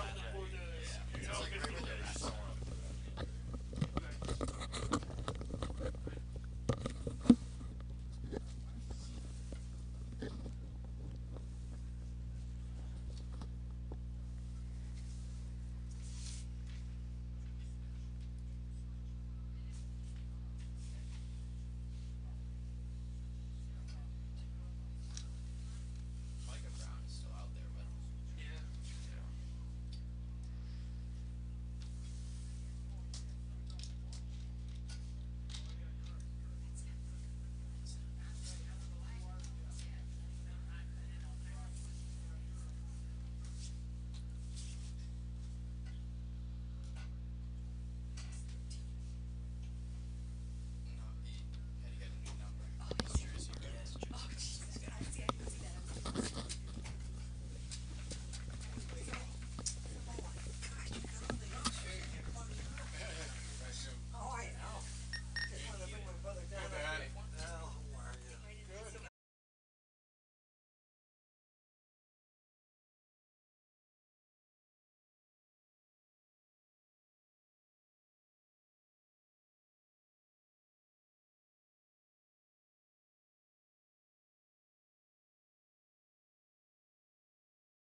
being with us today. Thank you so much for joining us and signaling us through that. And a really unfortunate situation unfolding on the field in front of us here. Jimmy Scott went down with a upper body, what appeared to be a neck or head injury, and he was down laying on the field for about 22 minutes, and he sat up under his own power with help from the trainers and paramedics, and then was laid back down. They took him off on a stretcher and was loaded into an ambulance. As you can see, the ambulance is still out on the field. They have him in there. He was able to move his arms and his legs, which is a good sign. And as he was very emotional as he was loaded into the ambulance. Obviously, as an athlete, you want to be out there, but you hate to see a young guy hurt. Freshman starting on the varsity football team and a key part of the St. Joe's offense today. And it's everybody here is hoping that he is okay. Both teams had took a knee and had a bit of a moment of silence for Jimmy Scott, who is in the ambulance. Several key people of the staff here are all making arrangements to have Jimmy Scott receive the appropriate medical treatment. They'll be taking him to a nearby hospital. So they're going to take a look at. He had a neck brace on when he was loaded into the ambulance. Both teams kind of staying warm on the sidelines, and as you want to show the appropriate amount of respect, you do have to stay warm. So each team respectfully just kind of stretching and staying warm on each sideline, and they did stand there and watch everything kind of happen to make sure that he's okay.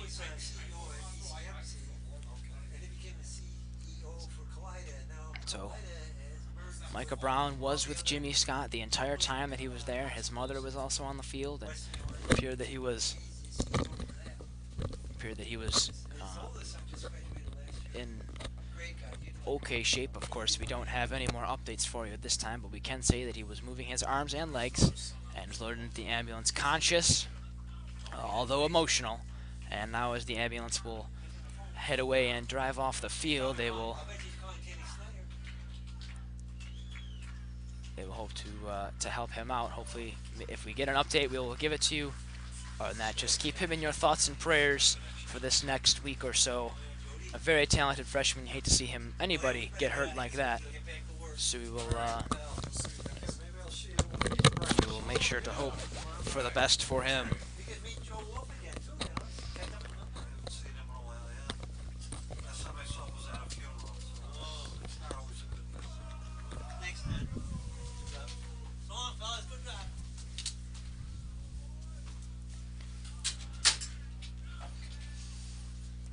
As of right now, the ambulance is parked in the parking lot here at the school, probably just administering some more precautionary medical care, possibly not severe enough to take him to a hospital right away or as arrangements continue to be made.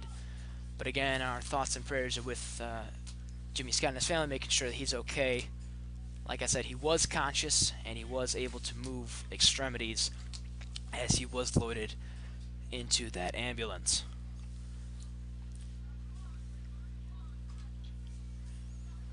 It is a great thing we do have here to have such an abundance of trainers and trained medical personnel here on campus for instances like that. I have to say that is the first time in a long time that I've seen a player have to be taken off the field by ambulance and on a stretcher, which is always tough to see. St. Joe's will have a 3rd and 5 here. Turner Curtin in the game to replace the injured Jimmy Scott. Michael Brown looking to pass here. He's wrapped up in the backfield. Oh, he's going to take it himself, cut through the middle, and he's wrapped up and brought down at about the 34-yard line. Looks like it'll be 4th and 1 for the Marauders with just over 3.5 minutes left to go in quarter number 3. St. Francis still ahead of the Marauders 22-14. Just another thing to keep in mind, Michael Brown is wearing number 11 now, as his number 13 jersey had ripped earlier in today's game, just a couple plays before the Jimmy Scott injury. St. Joe's now going for it on 4th and 1. This is a very important down here. Michael Brown going to hand it off to Dave Morgan, who looks like he was stopped at about the line. Not really sure if he was able to make it or not.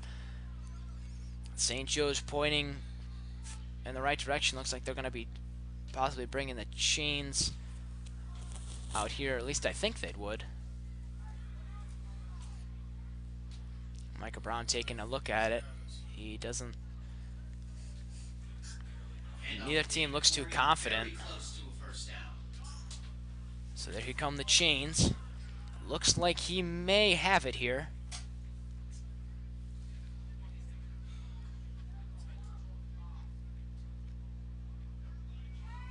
And they will. St. Joe's will get the first down. That's a lucky break for St. Joe's. Very lucky break. Barely able to get there. And I see a little bit of wind out of the sails for both teams. I guess, you know, whatever momentum they had before that was kind of stripped away on either side. And now you just want to play the game of football. This needs to be something where the Marauders just want to play good football here. Michael Brown, he's going to take the snap. He's going to hand it off to Sharon Curtin, who's going to bowl up the middle, bringing a couple with him. Oh, Dave Morgan, rather. So Dave Morgan with a good run there for about 9 yards, possibly 10, maybe. It'll be about 2nd and 1, or 2nd and inches here for the Marauders. They have the ball at the 24-yard line.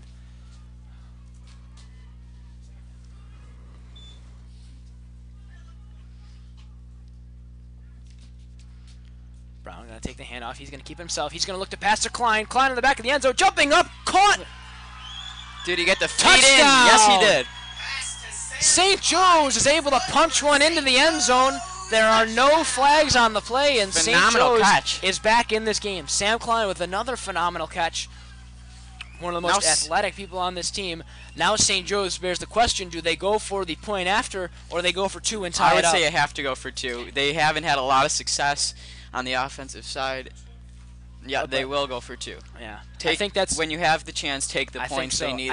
And the extra point is, you know, you don't want to be down by 1 by any On the means. St. Joe's team, bearing adversity, they just lose one of their better running backs. They've had a couple injuries, they've had a couple penalties, they've not been able to score. Put together a great drive there. They're gonna hand that off through the middle. Dave Morgan easily in for the 2-point conversion. We are tied at 22. What a football game we have here in front of us. This is going to be a great game.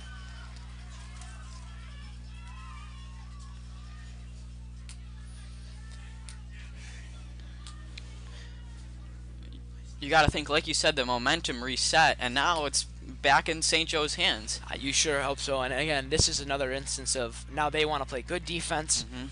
And part of the problem that's been hurting them has been turnovers. They can't have any more turnovers. When they have the ball, they need to keep the ball and possibly force one from St. Francis and spin the momentum in their way. This game started off a very defensive game, and it's slowly turned into these defenses just can't stop the opposing offense anymore. That's something that you just need to keep in mind, where the turnovers have been more than in the many past weeks, and it was raining the past 2 times there was a game here. The weather has been very nice today. We've been very lucky with this to this point. A little windy, chilly, but not rainy as it has been the past 2 weeks, which is good for the ambulance is still in the parking lot. Which means that they're probably and an not onside kick by St. Joe's. It is recovered by St. Joe's. He has it. It looked like just a normal kick, and he slowed down right before he got it, and St. Joe's has the ball. What a dramatic turn of events. Sam Murphy got his own onside kick, and now they're going to give it to St. Francis. I don't know if I like that call. It looked like Sam Murphy I do not agree it. with that. I think St. Joe's had that ball first.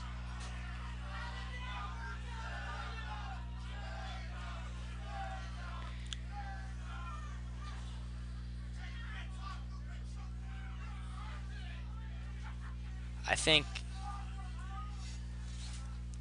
it's too bad we can't go to replay because I am almost positive that Sam Murphy recovered his own onside kick. I don't know how they could reverse the call that St. Joe's had. I don't know what made them change it. I would like to believe they had a good reason, but I can't And find now one the- myself. Yeah, it's... Well, now St. Joe's defense has to play big here. In the back, looking to pass. He's being wrapped up. Oh, he's being brought down. A huge there sack is a by the flag. Marauders. Flag down. Looks like the flag is going to go against Micah Brown. He has his hands up, not sure what the flag is about, so that sack might be negated. Getting in the backfield was Owen O'Grady. Once again, a great play by St. Joe's that is being Jake Ritz. reversed by the refs. Yeah. And I didn't see that call, so I don't know if that's a bad call or a good call, but just... Holding on St. Joe's.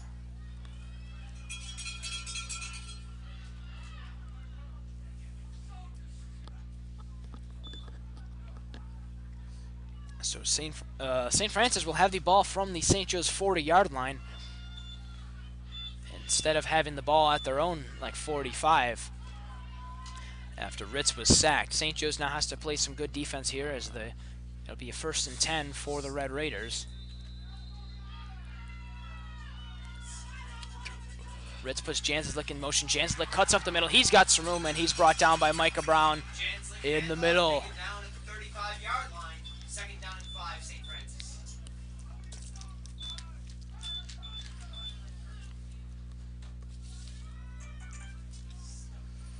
You got to think that now the St. Joe's defense might get a little deflated, having two big back-to-back big plays being overturned. called against them. Ritz, another handoff to Janslick. Oh, that looks like clear holding. Yep. Hold there. Flag is down. Janslick is going to be forced out of bounds. That looks at like the it'll be coming 23, back. But this one's coming back. Yep. Very obvious holding on St. Francis there. And that was a good run by Janslick, able to get a lot of yards. But and it goes to show you, a lot of people, they don't understand what kind of impact referees have on any sporting event. I don't know. Sometimes you can make the argument the referee won or lost the game for you. I think it doesn't really. There's so many variables that go into a sporting event. You can't. I don't know if you can make that claim. I But also think- momentum is so huge, and if you get a couple bad calls against you, the momentum just deflates. Ritz looking to pass again. That's for his left side. And it's intercepted by Sam Klein! Great play by the St. Joe's defense. Sam Klein jumped the route, and St. Joe's has the ball back again. There's no doubt about that one. St. Joe's has the ball at their own 47-yard That is a route line. that we saw Jake Ritz throw to multiple times in this game, and Jay just threw it one too many times. St. Joe, great play by Sam Klein, jumping the route and making that interception, getting the ball back when St. Joe's probably should have had it in the first place. And now this is that St. Joe's team battling back against adversity, and it's paying off for them. It is. They need to continue to do this. It Now will- the trick for them is it's tied. They need to get the lead for the first time in today's The game. two biggest factors on this drive will be David Morgan seeing if he can get the running game going, as you see a flag on the field, and if Micah Brown can finally get his throws on point, and Yeah. if he gets the passing game going. Absolutely. Illegal motion is going to be the penalty, false start on one of the St. Joe's offensive linemen. So that's going to back them up a good 5 yards there. So it's going to be 1st and 15 for St. Joe's.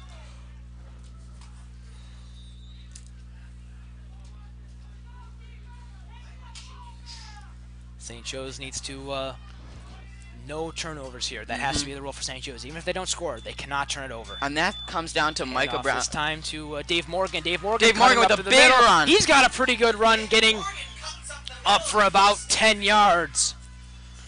Like you said about the turnovers, that's going to come down to the discipline of Micah Brown. Oh, and there's another injury on the play here. Looking like a leg, St. Francis lower injury. body injury here. That'll be their third injured player of the game.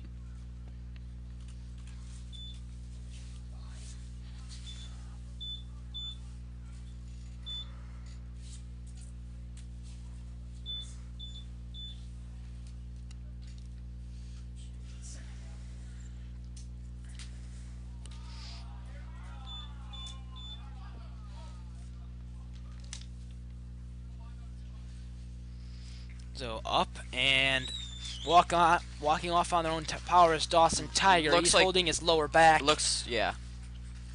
But he is able to walk. He's kind of waddling almost, but it's good to see him walking off on his own power.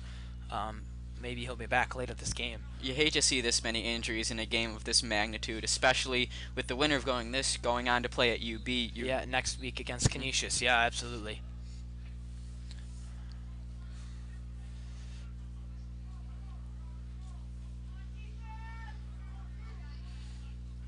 Now, Dawson Tiger was the quarterback last time St. Joe's played St. Francis, because the St. Francis quarterback Jake Ritz was injured. That was another game that was plagued heavily with injuries. And that was another close game like this one. Yeah, These teams are very evenly matched.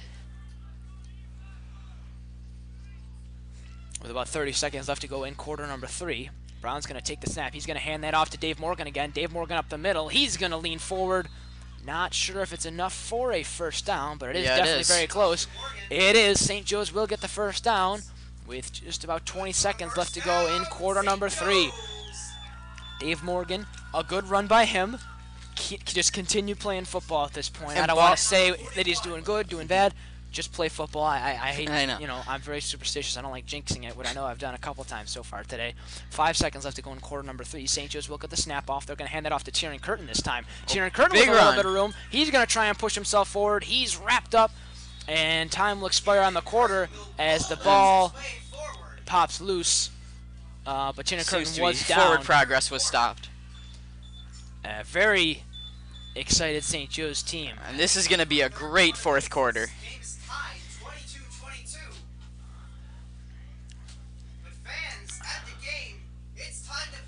I picked this.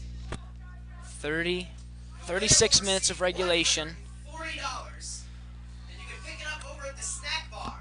36 minutes of regulation. Score tied 22-22. It'll be 1st and 10 for the Marauders as they look to get themselves in the lead for the first time today. I think they're in the best position that they could possibly be in. The fans are fired up. The team is fired up. That's what they need. Everyone's ready to go. The ball will be on the 29-yard line in the St. Francis half.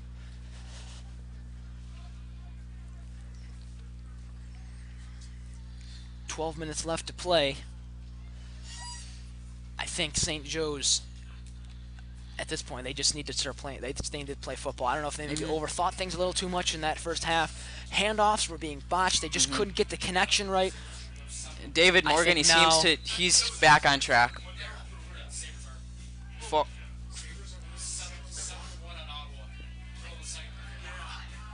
Last I checked, it was 4-0.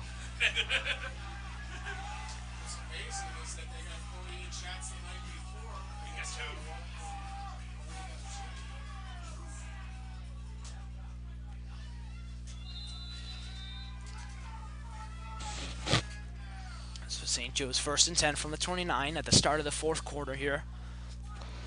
Micah Brown's going to take the snap. He's going to hand it off to Tiernan Curtin. Tiernan Curtin with a little bit of room up the middle. He's brought down by Dawson Tiger, who is now back in the game after being injured. Good to see him there. St. Francis sure be glad to have him back. And this is what St. Joe's does. It's ground and pound. They'll just wear you down on the line of scrimmage. Absolutely. It'll be 2nd and 4 for St. Joe's here from the 23-yard line.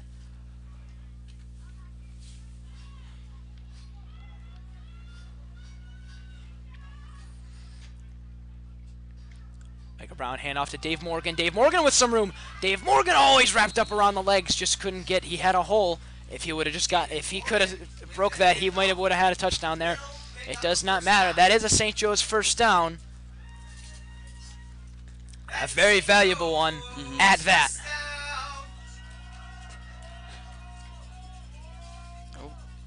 Uh-oh.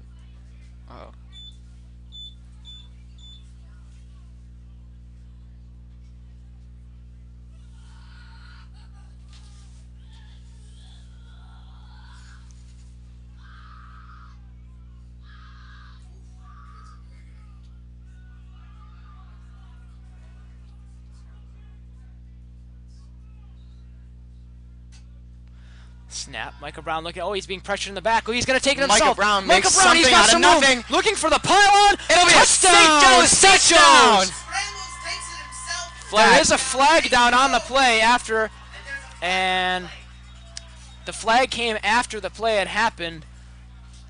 There is a St. Francis player who is down and slow to get up. Not sure what the call is going to be on this.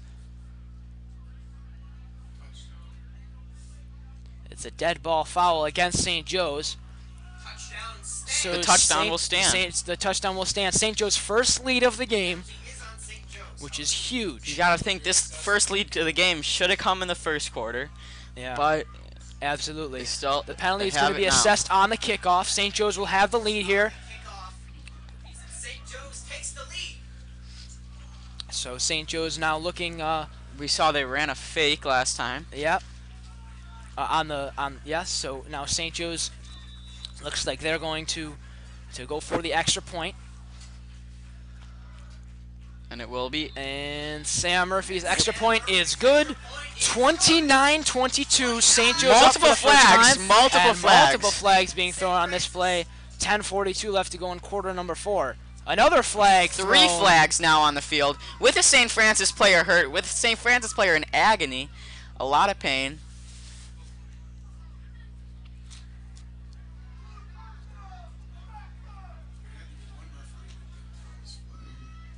I don't know which one.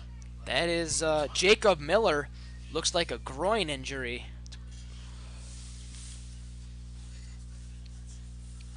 A lot of injuries so far today, No, which it's is really 5? unfortunate. 4 from Too Fran. many. Too many. Too many.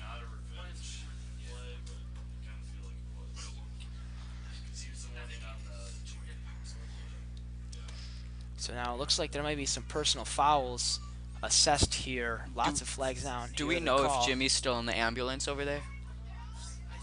Second ambulance pull up. I'm gonna assume maybe they took him. Okay. I'm gonna assume. I don't know for sure. Personal fouls offset. Penalties. I didn't see that. Nobody's watching their screen. Mr. Schrader, Oh yeah, probably. because he texted me how the injury was, and I said he's taken off in an ambulance. He saw it, but he said it hurt.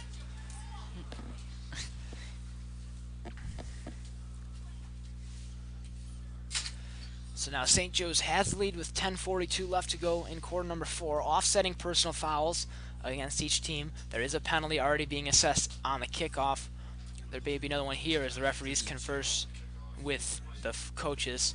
2 penalties being enforced on the kickoff is right. Those are going to go against St. Joe's. No, I don't think there's any chance of an onside on this one. Yeah, I absolutely doubt it.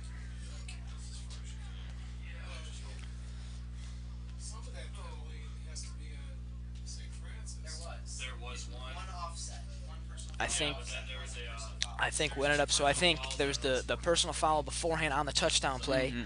Then there was 2 against St. Joe's on the extra And point, one against and then one Franny, against so- St. Francis. So Yeah. one cancels, 2 against St. Mhm. Joe's. They're going to be kicking from way deep in their own The territory here. 20-yard from line, the it looks 20-yard like. line. 2 10-yard penalties. Personal foul. So St. Francis should get good field position here. And It I looks guess like maybe you from could the consider 15-yard line is where they're going to be kicking 15-yard line. So I guess a lapse of focus maybe ends Yeah. up giving St. Francis great field Yeah, position. I think also anger from Mm-hmm. injuring Jimmy Scott, who I don't know the extent of his injuries. We haven't heard an update. The ambulance is Mm-hmm. still here, which could be good-ish news. Of course, you don't want to hear him He said they may have injured. switched. Maybe they took him. But if we get any more, we will let you know. Kickoff from the 10, actually. They've moved that ball back about 3 times. Ball's falling off the tee. And the wind is blowing the ball off the tee.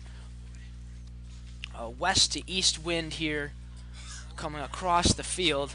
Which kicks, you know, Mhm. beyond the first line and in front of the I tried to squid right above 11. I think I'm thinking I would try to nail it or just rolls. I'm thinking I wouldn't even try to kick it. Sam Murphy back to kickoff. That one's a high kick. That Pretty one's lands about the 40. good kick. Janslick is going to field at the 45. He's going to run. He's got a little bit of room. Breaks 1 tackle. He breaks more tackles, and he's a very good return for Janslick. Looks like he could have been downed at about the 45-yard line, but ended up getting 10, 15 more yards Missed, out of it. missed tackles by the Marauders. Sam Klein was on one. He couldn't get a get good weight under him. So St. Francis is going to start with the ball on the 33-yard line. St. Joe's defense really needs to show up right now. Even A turnover you would be have to huge have for a them. bend don't break mentality. You can't give up a field goal, or you can't give up a touchdown here. Yeah, you definitely- A field goal, you're still alive, and now you have the ball back with Yeah. the lead. A touchdown makes it a lot closer. All right, Ritz looking back. He's looking to pass again. He's being forced out of the pocket. He waits. A short pass in the middle. Oh, it's tipped. Off the hands of It looks Noah like Dominic Koonsman. Thomas was wide open. He beat his man, and he was open in the end zone. Just did not see maybe over the offensive line. Noah Koonsman got a hand on it, almost intercepted also by Micah Brown. He just couldn't get his hands up in time as well. So it'll be 2nd and 10 for the Red Raiders with 10:28 left to go in quarter number 4. Mr. Slater wants to know how he ended up kicking off with the 10. Press coverage for St. Joe's now. Ritz takes a snap. He's going to hand that off to Jansen Lake. Hand off Backwards back run to to Dominic Thomas. Thomas. Thomas has some room on the other side. Thomas racing up the far side, and he will be tackled and forced out of bounds. Thomas with the carry. Pushed out of bounds. They're going to rule him at about the 34-yard line, a gain of about 2, St. Francis. or gain of 4. 31-yard line.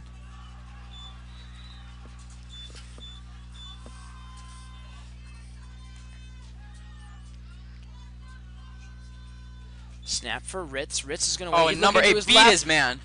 And caught by Dorian Wow. Ivy. It's a great And catch, but Ivy is once again, the down. St. Joe's secondary just getting beat. There's not good pass defense so far today. Like Jason Buzak. Jason Buzak on the defense there, so a That's a first great down. play by Dorian Ivy.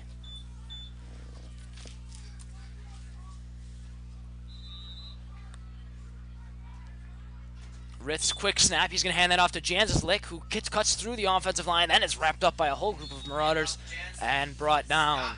I would say even in the red zone, they still need to stick with their passing game. The running game, it's been working, but not nearly as well as their passing game.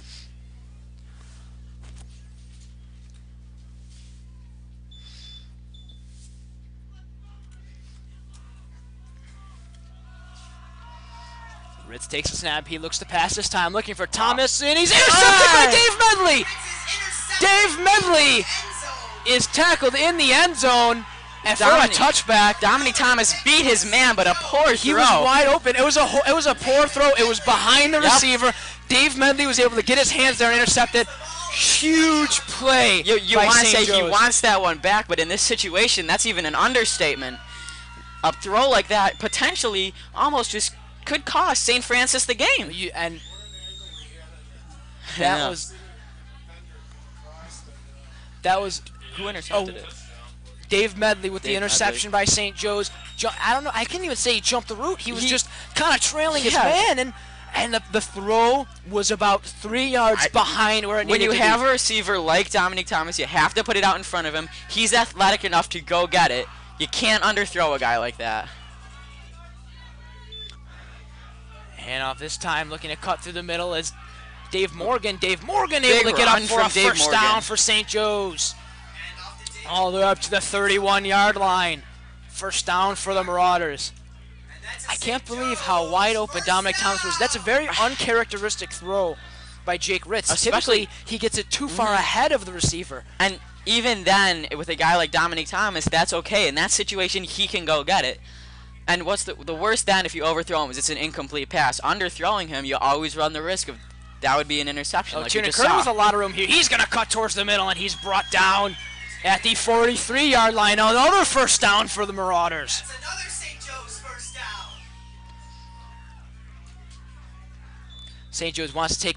Usually, St. Joe's is a burn the clock down, make the take as much time as you can, but they want to take advantage of this momentum right now. The defense is tired. They're not set up correctly, and St. Joe's is running right through them. That's what they need, but St. Joe's needs to keep the ball. These St. Joe's rowdies are just deflating this St. Francis team.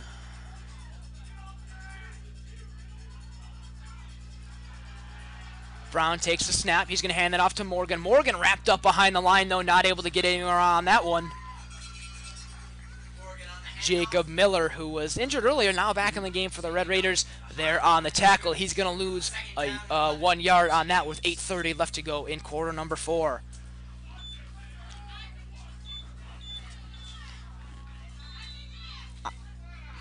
It is an interesting play call to sort of go. I guess it would be a hurry-up offense, especially with 8 minutes left, because there's pros and cons. You have the crowd and you have the momentum, but at the same time, if you don't... This time up the middle, Tiernan Curtin trying to power his way forward. He's whistled down as tackled by Dawson Tiger there. Afterwards, Tiernan Curtin only up for, that's a gain of about 5 yards, so it'll be 3rd and 7 for the Marauders here. They need to, they definitely would like a first down here. Well, of course you would. And that's where the con of going that hurry up offense comes in. Now you're giving the ball. They're tired, and they need to. A first down would be huge here. Burn more time, and they would love to get a score here at the end of this drive.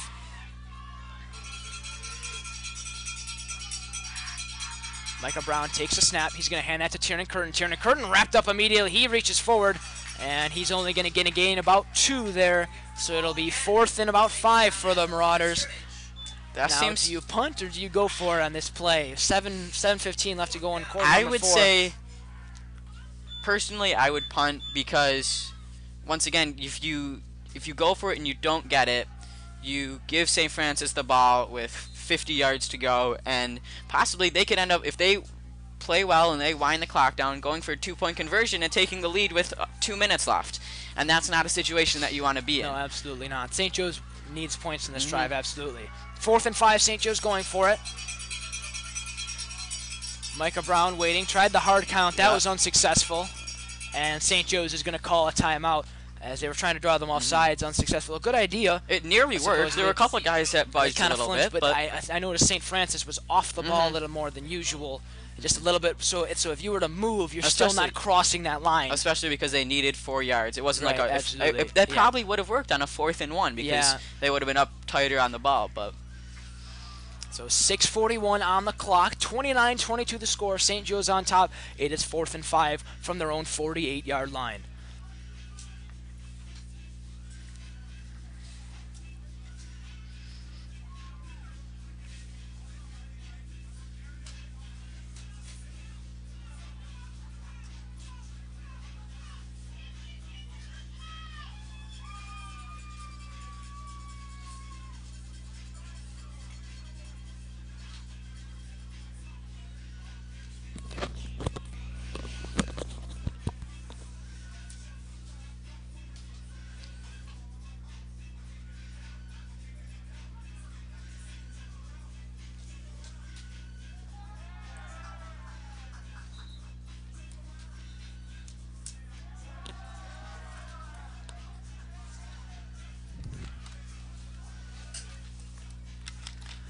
So St. Joe's Micah Brown back. Looks like he's going to be punting this time.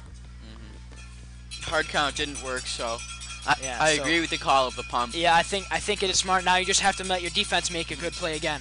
And you also lose a timeout Daniel there. Browning. Oh, it is a... It's not a fake? That's not a fake. Just barely getting that punt. So Daniel Browning there fielding it. He's able to get away from Sam Klein. He's drilled by Riley Wood at about the 25-yard line. I'm still a little kind of confused on the play call Sam there. Klein is holding his knee on that play. Riley Wood with a huge hit. So St. Francis will start on their own 25-yard line. Lots of field to go, but they've done it before. I'm a little confused because at one point in that punt, it looked like it could be a fake, and like, then it was nearly blocked. I mean, it looked like he kind of caught the snap and kind of moved to his right. I don't know if that was to get away from pressure. But it almost looked like he rolled out, and then he dropped it. And it was like a line drive punt that barely went over the heads of the entire line. It still did its job. It got absolutely. St. Francis ball on their own 25. Ritz puts Jan's look in motion. He takes the snap. He's looking to pass. He's forced out of the pocket. He's grabbed and brought down by Keon Howard. Keon Howard with a great play. No flags on that one. That sack will stand. Takes it back to the 20. Second down and 15 for St. Francis. So So it'll be 2nd and 15 for the Red Raiders here after a great play by the Marauders defense. Just over 6 minutes left to go in this game now.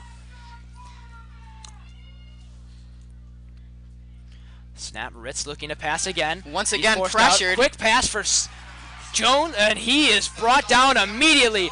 Great play once again by Sam Murphy. This St. Francis offensive line just looks lost right now. Yeah, DeAndre Jones with a quick catch, not really able to get anywhere. He lost a yard. It'll be 3rd and 16. St. Jones needs to keep it up here. And then we'll get into formation. Just under 5:30 left to go in quarter number 4 now. Ritz takes the snap. Looking to pass again. That one's one through the middle. That one's going to be caught for a first down, and he's going to run. Xavier Janzislik is going to go all the way, and that's going to be a St. Francis touchdown. Ritz is that Ritz still down? Now getting up. Ritz was slow to get Ritz up on that grabbing play his as he was ribs. hit after it, and he is slow to get up, but St. Francis is back within 1. 81-yard touchdown for St. Francis. What a play by St. Ritz now Francis. running That off the just field. that exposes the lack of a pass defense from the Marauders there. The pass rush is unrivaled, but the secondary is no, not very strong, especially here today. That was almost an identical pass to the pass that was intercepted in the end zone. It was. Last drive by the Red Raiders. It was a little more to the left as opposed to Thomas. And there was on the a far little right more that time. space for him to throw it. That was. But it was a perfect throw, and Janzlik just took advantage of the room. I would imagine they would go for 2 here, and that's exactly what they're doing.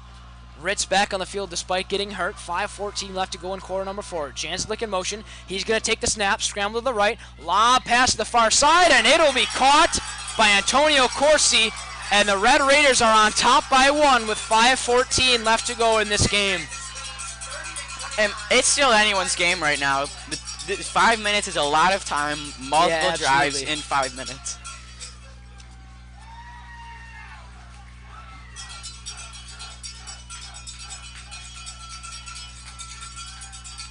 This has just been a back and forth game. St. Francis has the lead for the 4th time today. And this time they're only up by 1 though, but St. Joe's now the first thing they need to do is get the ball.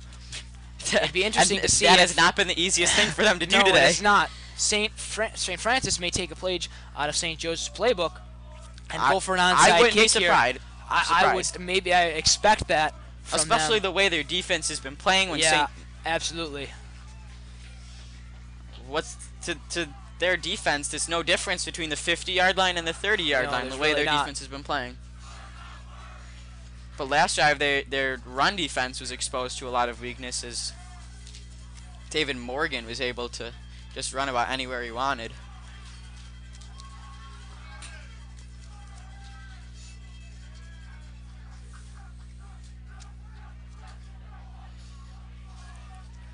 Back for the kickoff is Jacob Miller once again.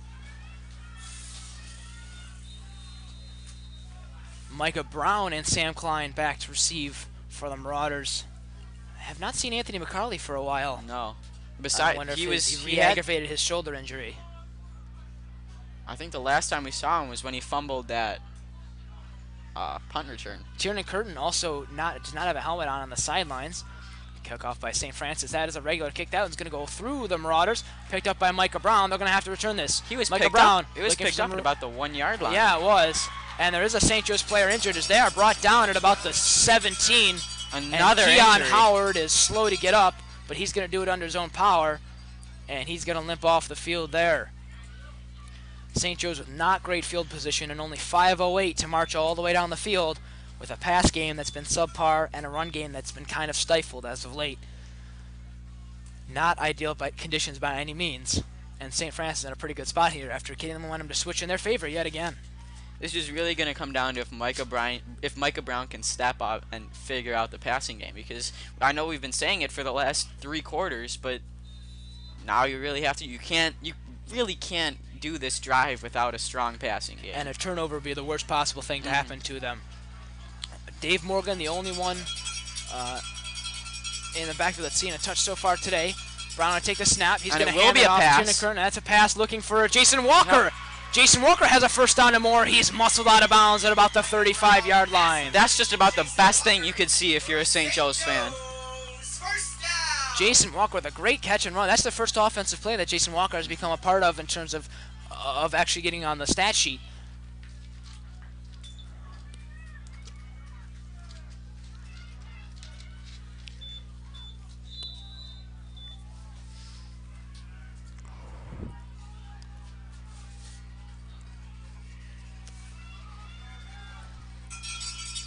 Brown takes a snap. That is going to be pushed up the middle and brought down for a gain of a couple. Looks like Tiernan Curtin on the carry. Second down and 6 for the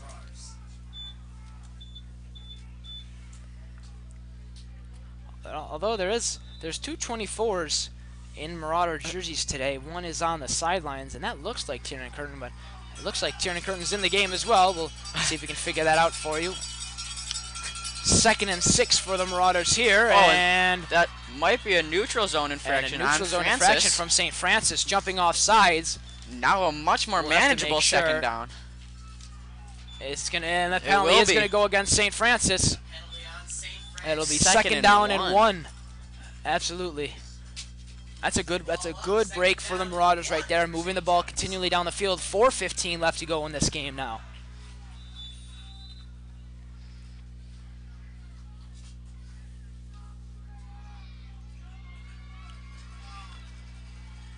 Brown's going to take the snap. He's going to hand that off to Dave Morgan, who's going to be stifled at the line. Morgan is taken down right at the line of scrimmage. 3rd down and 1. Now St. Joe's has 2 more chances to get a yard. Goes without saying that for the entirety of the game that they'll be going for it on 4th down. Ideally, even if you're a Marauder offense, you do not want to see a 4th down. No. You would love to get first downs on 1st, 2nd, and 3rd down. You don't even want to encounter a 4th down on this drive unless it's 4th down and you're just kneeing the ball just so you can just to end the game. So Brown's going to take the snap. He's going to rush it himself. Looks like he has the first down. Yep, he appears to have the first down. And he definitely will. He's all the way And up to midfield. So first down for the Marauders. A great play for them. A good job. Just over 3 minutes left to go in quarter number 4. For a St. Joe's first down. Now Sam Murphy has missed one field goal today. He has not. Does St. Joe's get into try and get to field goal range and just go for I would field say goal to win it, or get as close as you can. your Just wind the clock down. Once you get into field goal range, there shouldn't be another reason to pass it, especially with the passing game that's been struggling today. We will definitely see. Micah Brown in shotgun. He's going to take the snap. He looks to pass this time. Pressure coming. Micah Brown going to have to take it himself. He's got room on the left. Micah Brown, 5 yards, 6 yards. Looks like he's going to rush up for a St. Joe's first down. And his passing game hasn't been going well today, but he's found ways to help his team, and Absolutely. that's the best example of it. 41-yard line is where St. Joe's will have it. 2:50 left to go in quarter number 4. Micah Brown with a great scramble there for the Marauders. As he looked to pass from shotgun, just nobody open or didn't think he could make the throw. A great safe play and a great job of making something happen. That's what I'm talking about. First downs on first downs. I'm almost surprised there hasn't been more kind of plays like that where he acts like he's going to pass it and then runs it himself. It's been a direct snap and a run. I think Brown in shotgun once again. He's going to take the snap, look to pass once again. He's no being blocking. pressured. He Heaves gets hit it looking for downfield. Michael Clark, and it's intercepted. Looks for Michael Clark. He just couldn't get it. And returning it is Browning. Browning's got some room on the far side, and he's forced out of bounds at midfield. just about the worst thing that could happen for St. Joe's. Once again, the poor discipline. He had pressure, and he threw it into double coverage. And there is a Marauder down on the field. I cannot believe that they passed the ball that deep on a play like that. I cannot believe it. There were short routes. I can't believe that Micah Brown threw that. That's just discipline. You have to know in a situation that you can't throw it up. I mean, I could see that Michael Clark did have a step, and he was inside his cornerback, but I just can't imagine how that was effective by any means. There was. And there was the deep first and safety 10 was over there. with 2.5 minutes left, and your running game is okay. I don't know why you'd pass even that deep on a play like that. I don't know what Micah Brown saw. I guess it was the pressure in his face, and he just decided to pull the trigger. But definitely a very costly mistake for St. Joe's. That might end up costing them their season. That very well may cost them the season right there. 30-29, St. Francis on top. Hand off to Janslick, and Janslick has room. Janslick is going to go all the way, and St. Francis has all but iced this game. And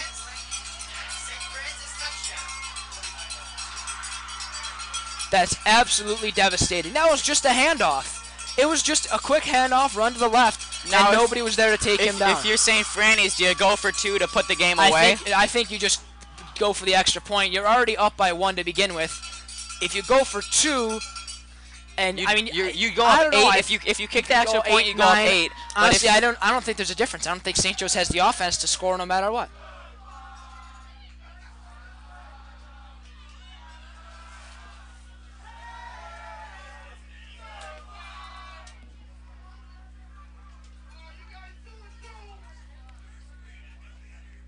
Jake Miller, the kick is blocked, and so St. Joe's is still within 7 here. 36-29. That was good defense by the Marauders, blocking that kick. I didn't see who got a hand on it, but that's what they needed.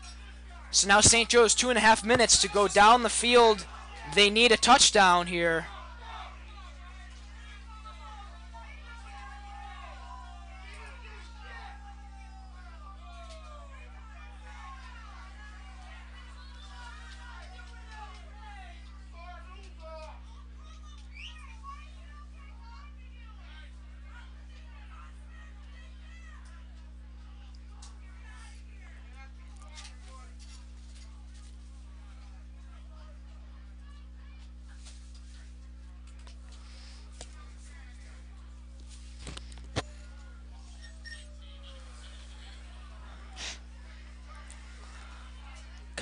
Nick, do you think 2.5 minutes is enough time for St. Joe's to go down the field and score a touchdown? Well, there's always a chance.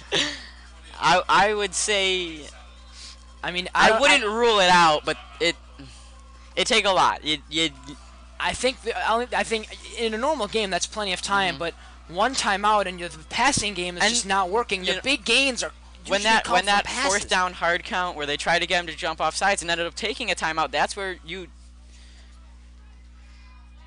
Micah Brown messed up the kick. He's going to field it. He's going to have to run, cutting up the middle, and he's brought down at about the 19-yard line. They would have liked some better field position. Now only 2:18 on the clock. And like I said earlier, when they were trying to get that hard count on 4th down, ended up using a timeout. It didn't work. They didn't draw him off sides, and then they almost ended up blocking the punt. You would have liked to save that timeout now. It would be a lot better because now you can't use the middle of the field really with only one timeout because you don't want to use it. And the running game is primarily focused on getting to the middle of the field to begin with. Tiernan Curtin in the back with Micah Brown, who's lined up in shotgun as of right now.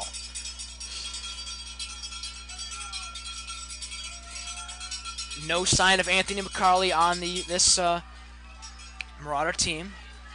Brown takes a snap. He's going to look to pass. Brown, pass is batted down by a defensive lineman. 2nd and 10 for the Marauders. Micah Brown's got to be thinking, this is my chance to resurrect myself. Yeah, I think he so. knows it hasn't been his best game by a long shot, and he's just got to be thinking that this is it. This is your chance. Prove what you can do.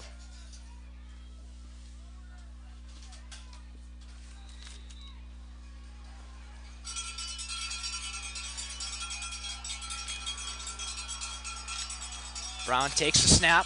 He moves to the right, looking to pass. He looks like he's going to take it himself. Brown with room. He's got to turn on the Jets. Wow. He beats one man, looking to cut Great to the block. left. He cuts back to the middle, and he's brought down in the middle at about the 43-yard line. He's able to get a first down for the Marauders. That definitely helps him out a lot.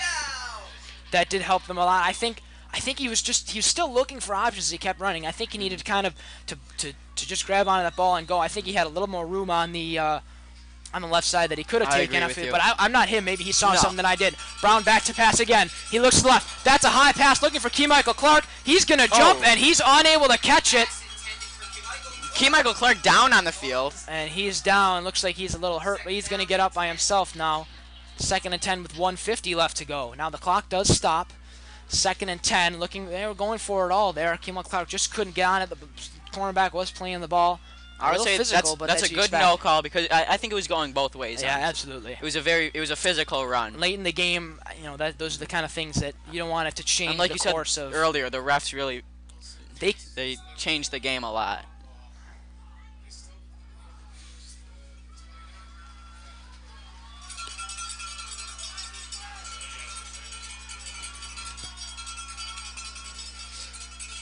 Brown takes the snap.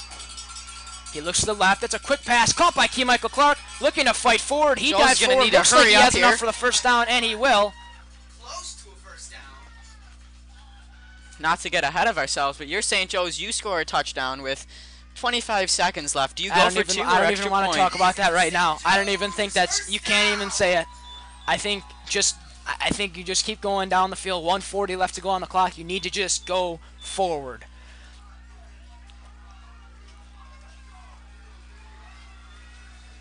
Micah Brown takes the snap. He's being pressured, being forced out himself. He's going to take it. Running Micah again. Brown up the left side, and he's going to cut out of bounds at about the first down marker. A good play by Micah Brown, making sure to get out of bounds. 1:24 left to go in the game.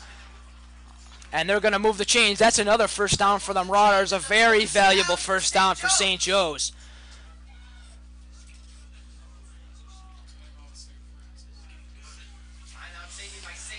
St. Francis is going to burn a timeout now, which I think is a good idea. I think so. Now they regroup on the defense. Settle they the rest. troops. They figure everybody out. St. Joe's now can figure out a game plan, and they can kind of figure things out. Micah Brown's been passing pretty Still much holding on to their timeout. which is very valuable. Only 1:24 left. They're on the 36-yard line.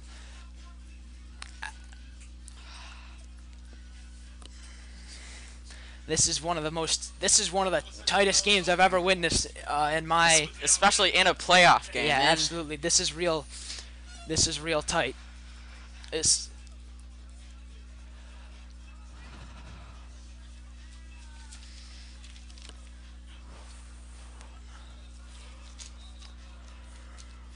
Haven't seen McCarley on this drive. I believe he's sitting on the bench. I think he is injured. He may have re-aggravated that shoulder injury, which is unfortunate for him.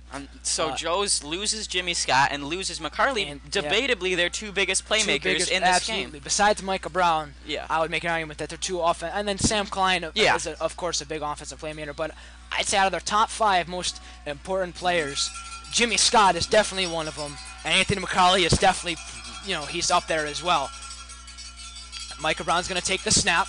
He's got some time. He's going to pass left. Didn't quite get out of it. And it's intercepted again. That he was looking for Sam Klein, severely underthrown, and now this game is over. I would say to this point in the game, you can't throw the deep ball. I don't. It was double covered. It might have been triple covered, actually. Klein is athletic enough to beat the coverage, but I don't think you can make the argument that with 1:24 left, you make a play like that. I think you have to go for a shorter. And a short pass has and been get it out working. of bounds. I understand if it's the last play. If there was maybe 4 seconds left, I understand the play. But with 1:24 and you still have a don't need timeout, that. You don't need need to that. take that risk right then. Especially with the way that's the second interception is so many drives for Micah Brown because he just underthrew the ball. The last interception that he threw down here, there was a guy in his face and he sort of chucked it up. And I understand that. I understand the last interception because there was pressure in his face, but that was all just discipline. That was, and he didn't. I don't know if he got. I mean, there was somebody there, but I don't think they made contact with him.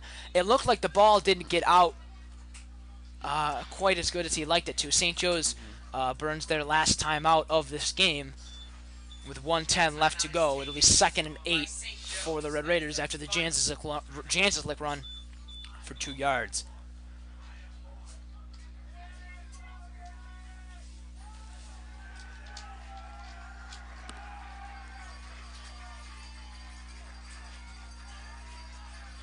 I think so.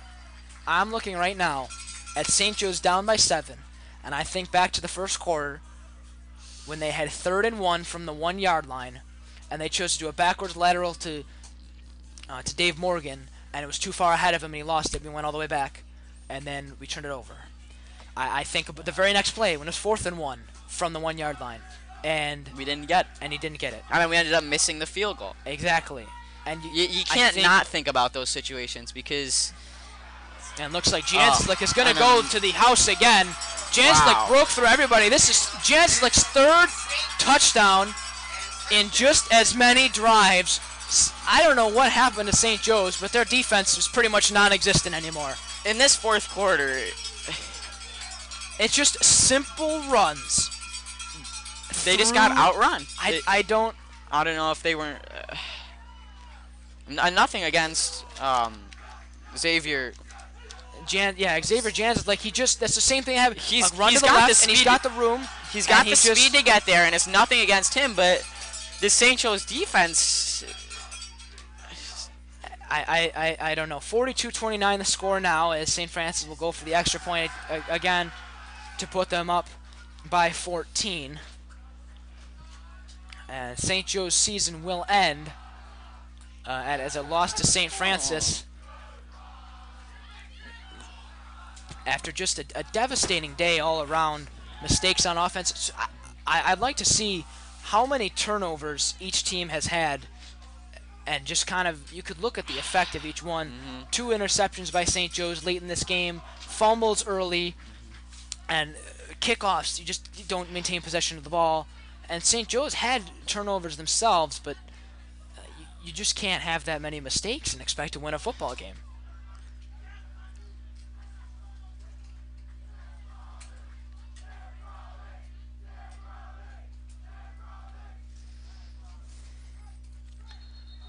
And the whistle is blown before the kick. Extra point is blown dead.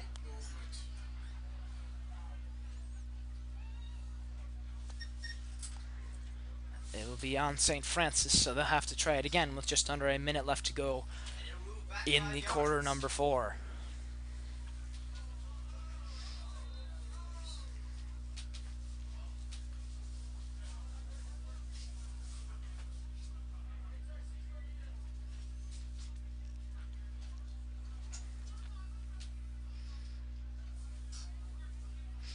Oh, And the kick is blocked. blocked once again, Point is blocked. and it is blown dead.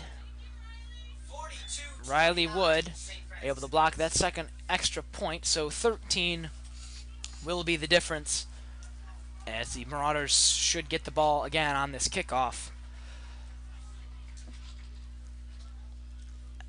And you can tell pretty much everybody kind of knows the result here. I don't know, do you go for a long pass just to kind of I turn don't see things why not. around?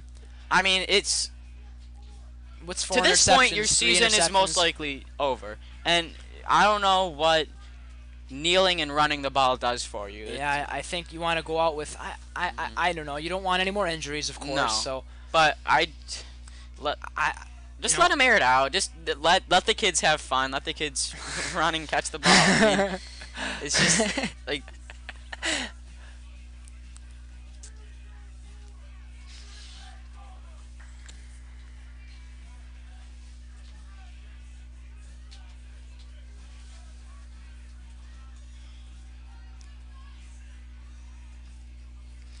So St. Francis will be kicking off from the 45.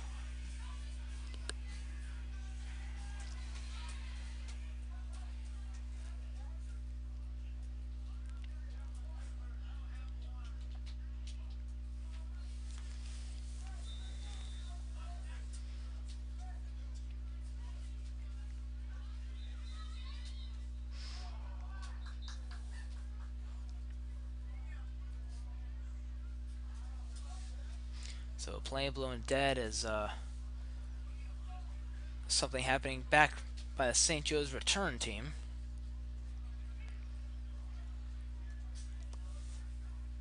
And they're going to discuss that. So they're going to have to change the spot of this kickoff. And it's going to go back to the 40, just like normal.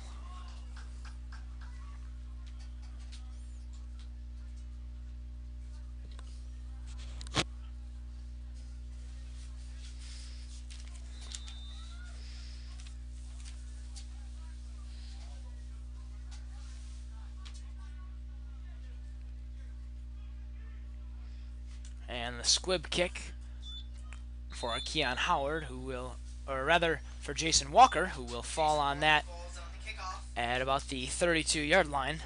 So St. Joe's will get the ball back with 58.4 seconds left to go in regulation, and it'll be interesting to see. What they do here. St. Francis won the title last year. Football. We played the title last year, I thought. Yeah. We played against Canisius. They Yeah, beat I us. thought so. I know they beat us, I think, 7 years ago, but I'm St. Francis takes They a must have timeout. won between St. Francis will burn a timeout right here.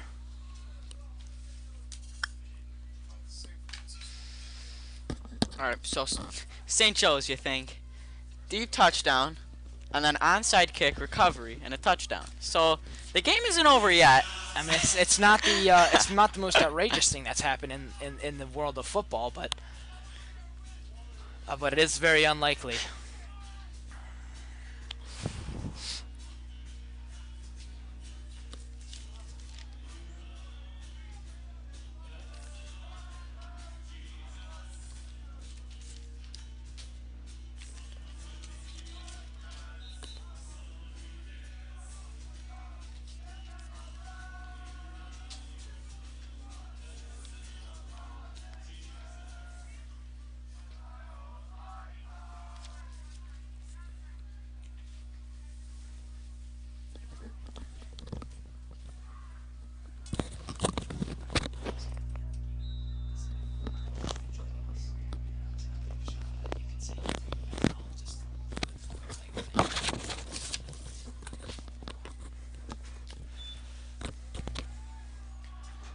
Pass for Sam Klein at about the 42-yard line is complete. To Sam Klein. 50 seconds on the clock, not in a hurry-up offense by any sort. St. Joe's just looking to put a couple plays on the board here. 2nd and 2 for the Marauders. 30 seconds left to go in the game now. Michael Brown going to take the snap. He's going to have to scramble to his left. He's looking to pass. A quick one that is way out of bounds, intended for Sam Klein. Not really near him there. What appears to be 24.9 seconds left in the St. Joe's season. I think it's just so heartbreaking that it ended in such a disappointing way. Yeah. You know, I think when you go back and look at game film, the mistakes, you can't have these mistakes in a playoff game by any means. And to have beaten St. Francis already this year is something that. But without their quarterback. Right.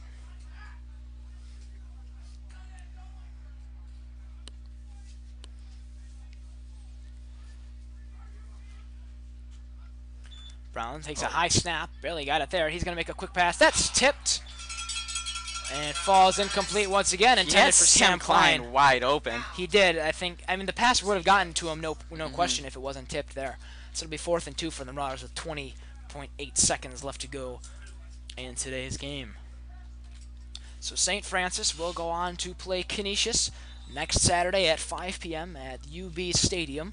That should be an interesting matchup. Two teams that are very good at passing, although I believe it is forecasted to snow, so that'll be an interesting game to keep your eye on. Of course, we won't be covering it because that wouldn't make any sense. But good luck Another to both high those snap. teams. High snap by Micah Brown, unable to corral that, and he will be tackled and by himself at the 39-yard line. So St. Joe's will turn it over. It's the fitting end to St. Joe's last possession of the season.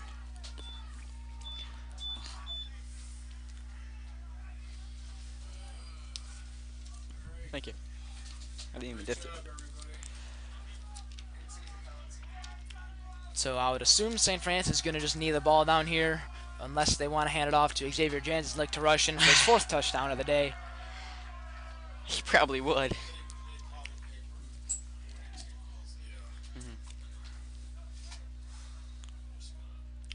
And they, So oh, and they are, there it yeah. is. St. Francis has won today's That's the game ball game. 42-29. And as time will expire, the St. Joe's varsity football season is over. My name is Vinny Cristiano. I'm Nick Licata. Thank you so much for joining us. This is Marauder TV. It's been a great season of ups and downs. Please join us for the rest of our varsity sporting events for the remainder of the year. And join us next season for another year of Marauder football action. St. Francis will take on the Canisius Crusaders next week at UB Stadium at 5 p.m.